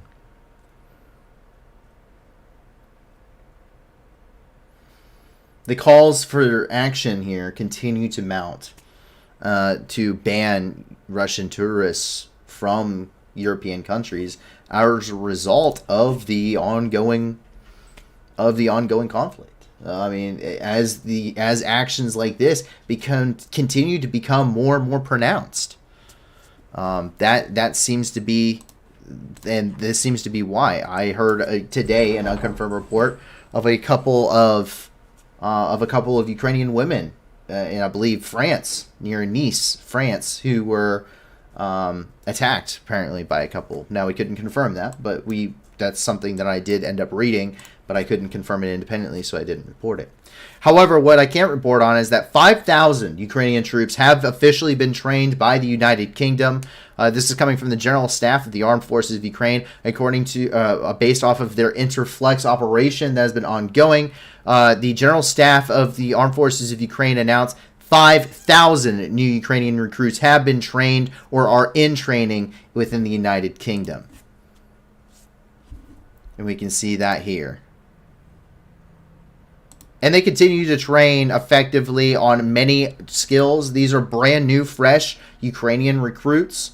They have not served on the front lines at all. These guys are being purposely trained just on these kind of on NATO tactics by NATO instructors and coalition partner instructors that are operating here, and they are learning how to be troops, how to fight effectively with NATO training. It's amazing support that they are getting, and we will probably continue to see that. And that begins to bring us down here and into the Middle East. And what we end up seeing, it first comes out of here. This is coming out of the Jenin camp here in Israel and in Palestine. And what we see is two fighters of a Palestinian group were killed during a shootout with IDF. So the Israeli armed forces repeatedly stopped the suspicious men and tried to check their documents. The attackers resisted and opened fire on security forces. Both were neutralized by return fire. At the scene of the incident, the military seized the weapons of the Palestinians. During the clash, an officer of the Israeli Special Services was mortally wounded, which means he did later die. According to the preliminary data, the liquidated were members of the Movement of the National Liberation of Palestine. And that is reportedly the two individuals that they had, and they did end up being attacked. Or they did end up attacking IDF forces there within the Jenin area of Palestine. Jump up here to the north where it seems that Armenia and Azerbaijan, which has seen quite an immense amount of fighting over the last couple of days, negotiated to a truce. Armenia and Azerbaijan negotiated a ceasefire to end the fighting that killed at least 155 soldiers on both sides. The ceasefire declaration came after 2 days of heavy fighting that marked the largest outbreak of hostilities between the two countries in nearly 2 years. Armenia's Prime Minister Nikol Pashinyan said 105 of his country's soldiers had been killed since fighting erupted early Tuesday, while Azerbaijan says it lost 50.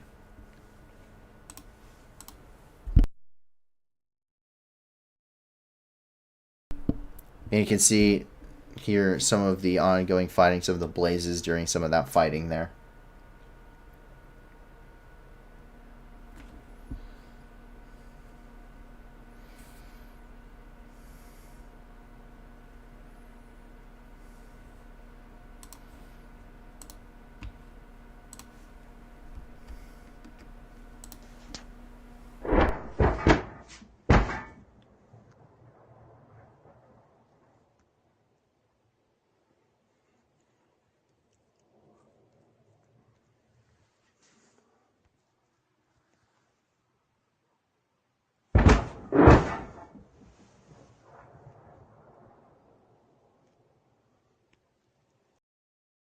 However, while peace may be at least a short-term peace may have been brokered here between Armenia and Azerbaijan, it does not mean that the people are happy. Protests have started once again in the Armenian capital of Yerevan, where late Wednesday thousands of protesters took to the streets of Armenia's capital, accusing Prime Minister Nikol Pashinyan of betraying his country and trying to appease Azerbaijan. They are demanding the resignation of the prime minister amid the conflict on the border with the country of Azerbaijan. They also stormed the gates of parliament today.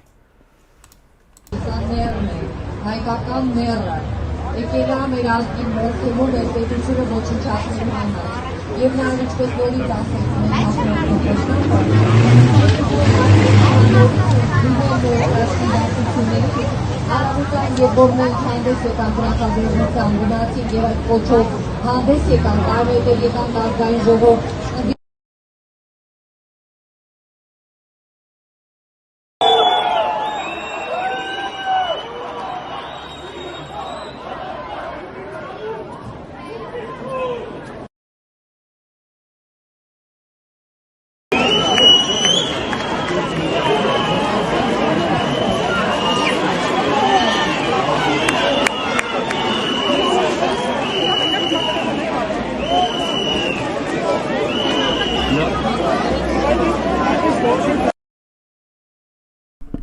So that is them attempting to breach the gates of parliament there in Armenia today as unrest continues.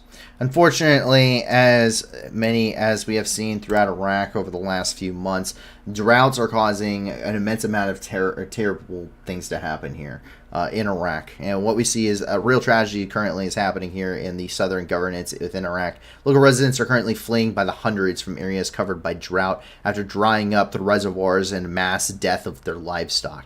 There's no comment from the authorities about what is happening. Because of the drought, the production of many crops in Iraq has dropped from what it was originally about a month and a half ago, where a third of crops have been completely destroyed, to where the production of crops in Iraq has completely dropped in many places to zero.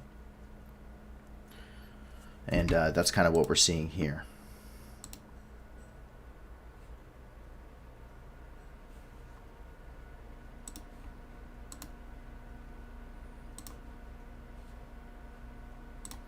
JL says, what is happening in there, Paul? Could you share more details about the general situation in Armenia? Yeah, I can. So, Azerbaijan and Armenia went to war with each other. It was a rather large-scale conflict for all things considered. Both engaged each other in pretty high-intensity conflicts. Armenia, however, was not very successful in many of their endeavors. And Azerbaijan and Armenia have ever since, it pretty much stalled out the conflict. It was over a lot of border areas. Armenia initially gained some territory into Azerbaijan, and then they kind of stalled, and it pretty much both of them lost momentum in their conflict, and that ended up kind of moving into a truce/peace deal. Azerbaijan usually says Armenian troops are causing some kind of issues and that they return fire against Armenian forces. Armenia is saying that there's provocations by Azerbaijan. It's really just kind of a he said, she said situation when it comes to the kind of a very fragile kind of truce and ceasefire here. That what you ended up seeing 2 days ago is where that really fell through, and there was some very high intensity combat that ended up taking place, some of the most intense since the really stalling of those fronts a little over 2 years ago. And that's where this is happening. Now they brokered truce again. Armenia they were having peace talks. They were having peace talks a couple weeks ago. There was a very long period in which protests were ongoing throughout Yerevan and throughout Armenia because the government is expected to take sweeping concessions from Azerbaijan. Armenia simply cannot continue the war. They do not have the resources to win against Azerbaijan. They have been taking immense casualties. They simply cannot. They know that they will not be able to maintain any of the land. And so it's a pretty long ordeal overall. As Nuclear says, it's a long ordeal that goes back to World War I and the Armenian genocide. It is very true, but that is a lot of what we're seeing here is just the last couple of years worth of tension really flaring back up again. So that's kind of a short summary on it. And Armenia, a lot of the people there believe that the government's giving in too much and that they're just going to take sweeping concessions and do whatever Azerbaijan says.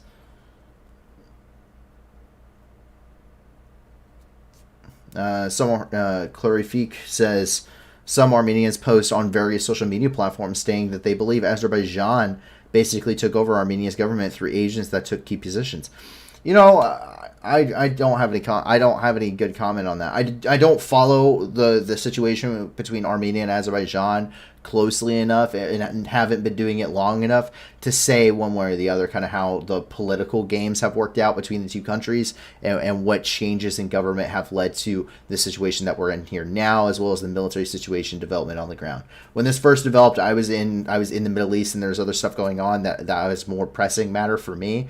And so I just having recently started doing this, it's hard to get a backstory on quite literally every single topic. I just know that the conflict has been ongoing, and that's just kind of bogged down. So I'm sorry if I can't explain that a little any better. There's a lot of history to it. It is a lot of there's a lot of history going clear back to World War I and points before World War I. This also ties in with tensions throughout the Aegean Sea, throughout Greece, and without the Caucasus. So it is kind of it is a lot of history to it, but I just don't know it all, which is unfortunate. But I really like history, but I just don't know enough about that specific situation to talk about it in a long ordeal. As we continue here in the Middle East, another conflict seems to have perked up here a little bit. This is between Tajikistan and Kyrgyzstan. Fighting has broken out on the border of the two regions, between the border regions of Tajikistan and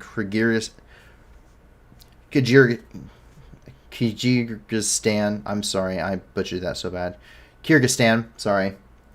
The Kyrgyz side reports that Tajik border guards entered the territory of the country and, at the request to return, open fire, including using mortars. The border conflict took place in 3 places along the border. According to the Ministry of Defense of Tajikistan, 2 soldiers died and 11 were wounded on their side, and only 2 border guards were recognized as wounded on the Kyrgyz side. So a little bit of a border skirmish here. Not unheard of in the region, though. We see this actually more often than not.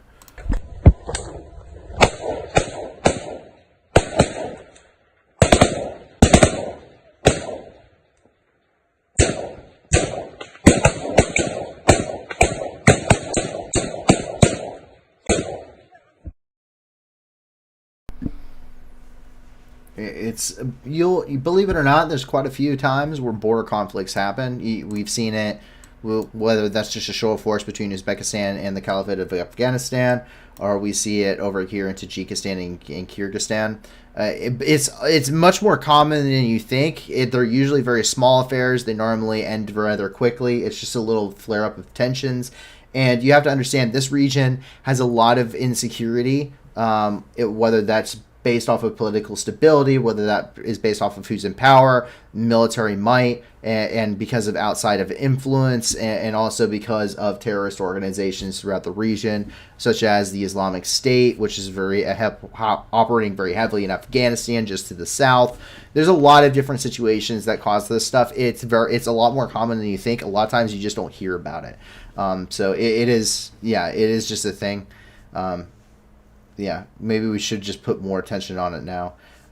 Yeah, I mean, it's definitely a thing, and it could be, the tensions in the world are pretty high overall, so it could be, there could be a point in which this could turn into a larger conflict.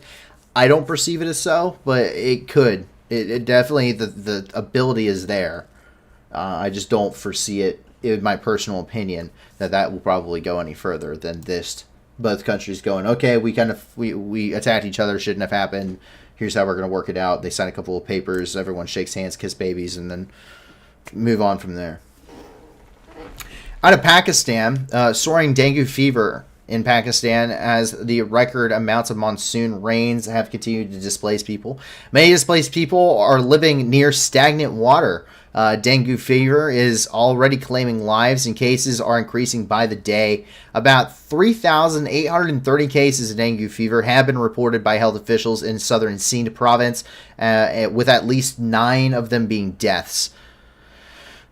Dr. Abdul Ghaffur Shoro, Secretary General of the Pakistan Medical Association, reported that most of the cases we are seeing now are of dengue patients, followed closely by malaria. Pakistani authorities estimate that it might take up to 6 months for the waters to fully recede and for people to be able to return and start to pick up the pieces of whatever is left of their homes. And we can see this is getting reported here. This is from the United Nations Human Commission, basically Commission for Human Rights Council. Take a look. کله چې مازیګر 6 بجې وې چې په موږ باندې اوبه راغلې، سیلاب راغی لکه اوبو په وجه باندې ډېر شور او اعلان غوغا په دې کیمپ کې جوړه شوله. هر سړي په اوبو کې منډې والې، خپل بچي، خپل اولادونه او خپل دغې سرونه خلاصوله.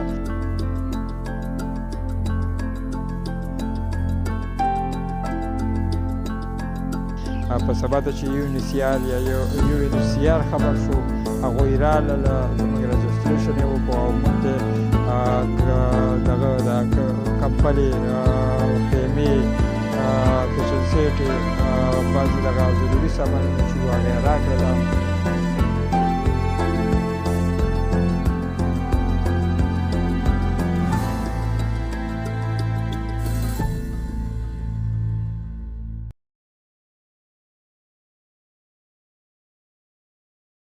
And as you can see, this is coming from BBC News regarding dengue cases soaring. If you wish to read that article, we have that, as well as CNN here.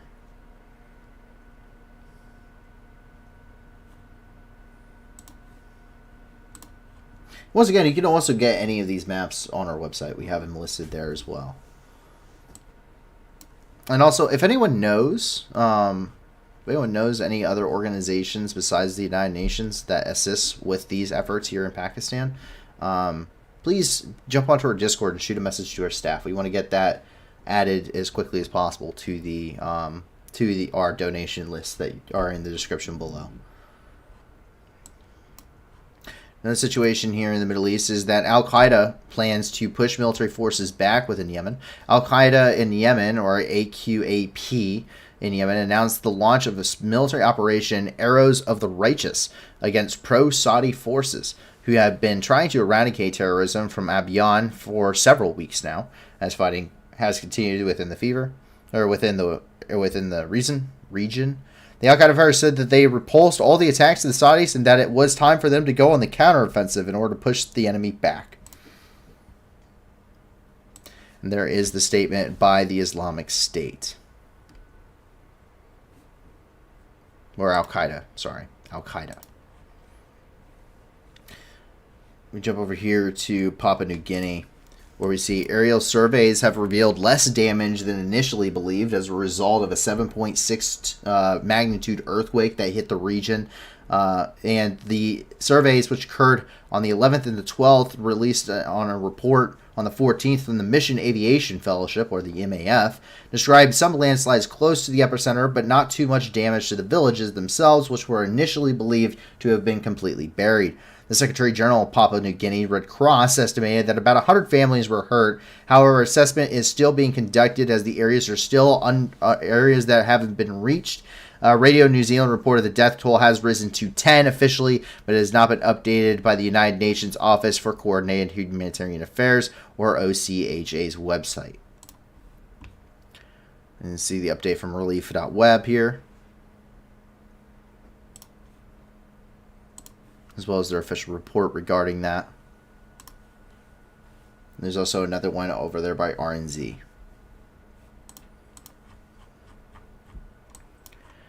And as we jump over here, despite promises to and a willingness to go towards peace efforts, what we end up seeing is that residential areas in Tigray were targeted by the Ethiopian Air Force here on Tuesday and Wednesday, so both yesterday and today, killing at least 10 civilians shortly after authorities expressed a readiness for peace efforts. Kebram Gebrelasi of the Ader Referral Hospital reported that 5 victims died on the way to the hospital, while others died during the drone strike in the Midre Ganets neighborhood here over in Mikel.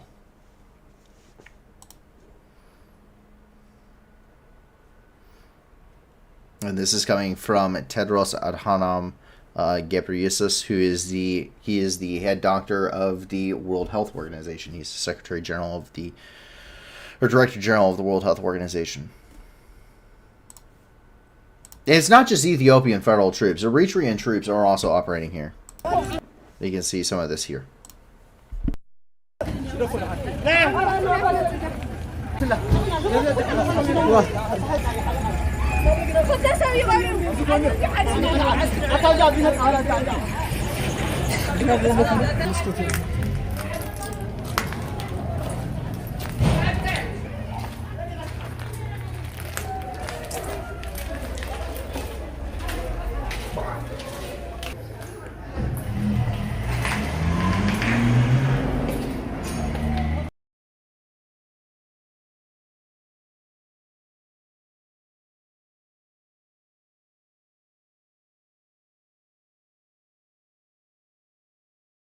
Once again, as we're looking at these images, I would like to point out once again that this doesn't just pertain to Russia, because the thing is that once again, civilian houses are not military targets. As crazy as that may sound, civilians are not military targets. So if people could quit bombing them, please, that would be fantastic. And then once again, we're getting that from the UN, WFP, and USAID.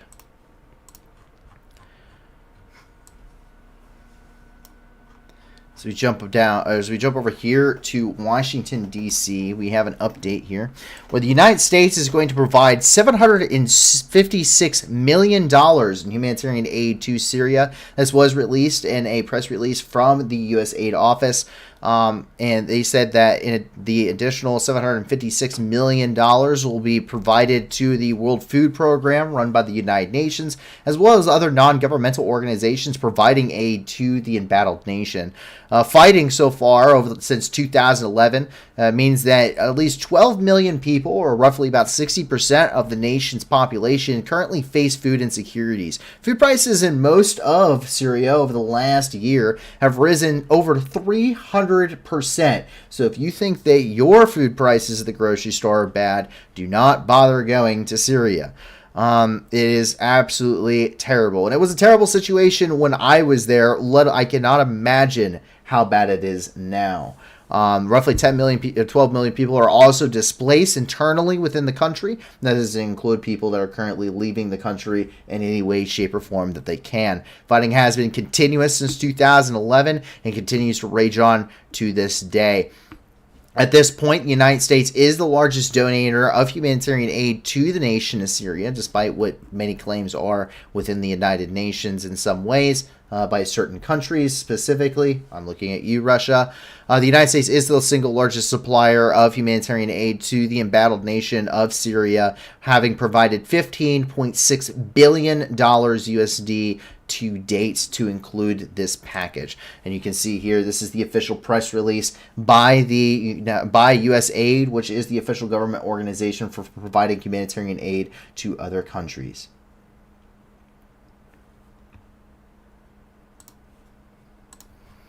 And with those topics, that's kind of the dark and depressing stuff. We get to move on to something a little bit more lighthearted. We're going to try to end every single night that we do this on kind of a good note. And as we jump over here, we actually start off here between Ireland and Scotland, because a huge meteor was spotted over Scotland that left a lot of residents stunned. Residents across the country have been left stunned as a suspected meteor appeared shortly after 9 p.m. local time today, September the 14th. The fireball was spotted in Glasgow, Edinburgh, Ayrshire, and the borders, Lancashire and Renfrewshire.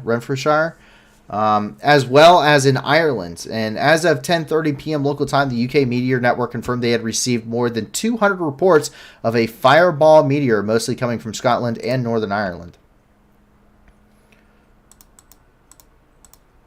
Take a look.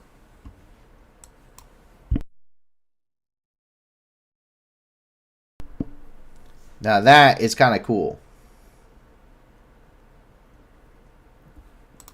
That would also kind of be terrified, if I do say so myself.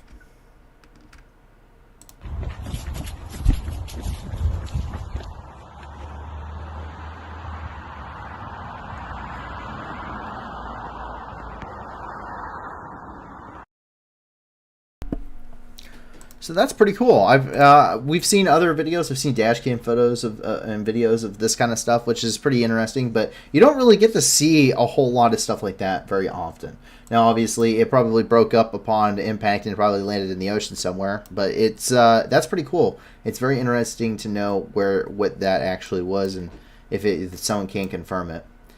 But as we take a look over here and we go into Alberta, Canada, which is actually over here at Dinosaur Provincial Park. I can't imagine how it got this name, especially considering our next topic. And that's because someone found a complete dinosaur. They suspect it to be a complete dinosaur. I'm not talking a skeleton or anything. No. A complete, essentially mummified dinosaur is what they suspect they have found. Scientists believe that the fossil that they have discovered here in Canada could be a rare find of the entire dinosaur skeleton completed with fossilized skin. The exposed fossil of the hadrosaur, a large-bodied herbivore duck-billed dinosaur, is protruding from a hillside in Dinosaur Provincial Park in Alberta, Canada. The fossil includes a large portion of the animal's tail and its right hind foot and is oriented in a way that suggests the entire skeleton may still be preserved within the hill. The collection of the entire skeleton may take several months and even multiple field sessions to complete. Once the fossil is collected, it will be delivered to the Royal Tyrrell Museum's preparation lab, where skilled technicians will uncover the fossil. And you can get this from reading. So, as we're taking a look here, so this is what they have found. They literally found it. It's in a hillside. One of these guys was actually on a walk. He was taking a field expedition. He was like, scouting for his next kind of dig sites, and he saw this just protruding out of the side of the hill. And if you can't tell, this isn't just bone. I know it's kind of grainy from the photographs, but it's not just bone. This is a legitimate this thing is a legitimate dinosaur that it has its skin on it. In fact, it is so well preserved that they are currently wondering if the internal, and here you go. Now you can really see that is the individual scales of a dinosaur. That is the individual. This is the ankle. This is the right ankle bone of this duck-billed dinosaur, of this hadrosaur. That is the ankle bone. That is the skin tissue. And this isn't the only thing. They as you can see down here, you can see some of these are actually fossilized tendon as well. They believe that, considering how well preserved it is, they believe that the entirety of the hadrosaur is actually still covered in its fossilized skin. They believe that most of the scale has fossilized as well. And this is soft tissue. This is very rare to fossilize. They believe that it has also fossilized. They also believe that the internal organs may have also fossilized in place. And they believe it is possible that if the excavation is careful enough, that the internal contents of the fossilized internal organs, such as the stomach, may have also fossilized as well, and the contents of the last meal or meals of the hadrosaur can actually be taken a look at, and they can actually determine what the last meal of this hadrosaur is, should their theory of how well preserved this specimen is. This is, and it will be, if what they suspect is correct, this is going to be the most well-preserved dinosaur ever found in history. Yes, I really do like paleontology. This is insane. This thing, they believe this died between 70 and 75 million years ago. So so another thing that makes this one rare is hadrosaurs grew up rather quickly, and the hadrosaur that they have here is a juvenile. It's about 15 meters long. Adults get up to about 32 meters long. And they believe that how it became this well preserved is that the hadrosaur either fell into a river and was quickly covered by the silt and sediment, or what they believe is more likely is this is actually on a riverbank, and that the juvenile was traveling along when the riverbank collapsed and actually buried it immediately, and then from there time progressed. And so they believe that this is actually the riverbank collapsed on top of this hadrosaur, killed it essentially instantly, being a juvenile, being much smaller than the adult, killed it instantly, buried it instantly, perfectly preserved it in place, and then from there, because it's very soft sediment, very good preservation material, which is why there's an entire dinosaur park here, because this is in the Badlands, and this is like the perfect place for preservation of dinosaur fossils. This is perfectly preserved as a result. So that's kind of the situation with this. That's absolutely amazing. This thing's 75 million years old. It's insane. And as I continue to get carried away with dinosaurs, I wrap up the news tonight with that. It's pretty cool. It'd be really cool to know what that hadrosaur had to eat for lunch the day before or the day it died. But with that, we wrap up the entirety of the news throughout the world. Why do we continue doing the news throughout the world every single day? Well, I say every single day. Now we're doing it on a different schedule, but the reason is that we're doing this for a good purpose, or at least I think so, and that's because we're doing this to raise money to help people throughout the world. So we are the new news and the news that gives back. And the way we give back is through you guys. If you check out the video description below, you're going to see a ton of different organizations down there. All of them have been vetted by us. All of them, 80% or more of the proceeds that they receive go directly to their programs and to helping people throughout the world. And so the point of this is to give back to the people that are affected by the news stories that we talk about here every single night, and our ability to inform you of what's happening in the world around you, to make not just better educated decisions on what's happening throughout the world, but also to become aware of things like the severity of climate change, of major droughts and famines that are ongoing. 90% of Somalia, for instance, worst drought in 40 years in the Horn of Africa. 90% of Somalia is dry completely, meaning there are millions of people in Somalia that are specifically very they're malnourished. Specifically in the Horn of Africa, children at the ages of 5 are most affected, with 1.8 million children expected to be suffering from severe malnutrition as a direct result of the drought. And so please check out the video description below. Please, if you can't give a lot to these organizations, give a little. If you can't give anything at all, that's perfectly fine. Help us grow. The more people that come here and join in our community, the more of an impact we will have. Our goal is to put a fundraiser on every single stream that we do, and we can only do that with your guys' support. I can't thank you enough for the support that you guys have given us. But if you want to help us grow this project, you like what we're trying to do here, and you want to keep coming back, and if you like the content, please give us a like, give us a subscribe, share us amongst your friends, your family, or your communities that you're part of. You can like and follow our stuff in social media. This has been pretty an amazing journey so far. And we're never doing super chats. We're never pushing any kind of merchandising. 100% of everything we will do now and always is going to be to help people and for charity. In fact, we're kind of wanting to work towards being a 501c, or a 501c3. So an actual nonprofit organization if we can. So thank you very much for the support you've given us. Even more so, thank you very much for the support that you're giving the organizations in the description. But I hope that you guys remain safe, that your family and your friends remain safe. And if not, I hope that you find that safety and security in the very near future. I hope that you guys have, even if you didn't enjoy it, you at least found it knowledgeable tonight.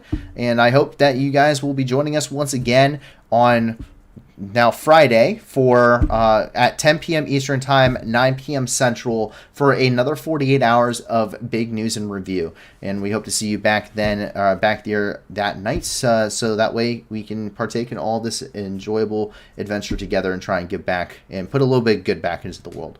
Thank you very much for joining us tonight. My name has been Paul from the New News. Have a fantastic rest of your night, guys, and everyone, please be safe. Going home, Russian soldiers, going home. Бо ми всіх вас тут змішаємо з багном. І стріляти в головах і чудно кличіть, ідіть нахуй. Тут працює ЗСУ і ТМО. Нам не треба ні конфлікту, ні війни. Та ми готові всіх вас звать до сатани.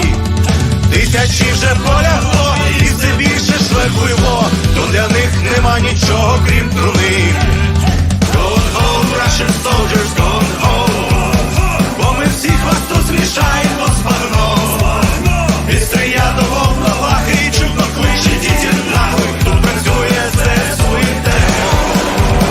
Вызволять пришел, братишка, ну привет. На моей земле тебе один ответ. Нашим людям с кирпичом, даже танки не почем. Вам не взять нас и за 100 000 лет.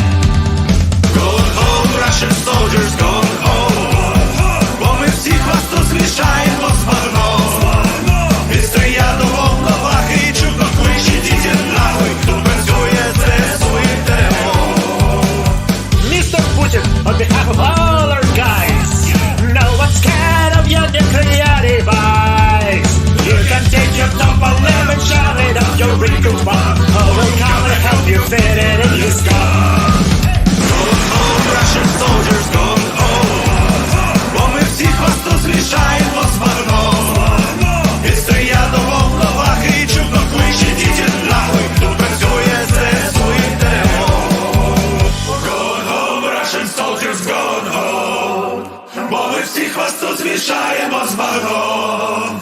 Від стрия до волновах і чутно клич, ідіть нахуй, тут працює ЗСУ. Going home, Russian soldiers going home. Бо ми всіх вас тут змішаємо з багном. Від стрия до волновах і чутно клич, ідіть нахуй, тут працює ЗСУ. Going home, Russian soldiers going home. Бо ми всіх вас тут змішаємо з багном. Від стрия до волновах і чутно клич, ідіть нахуй, тут працює ЗСУ. Ідіть нахуй.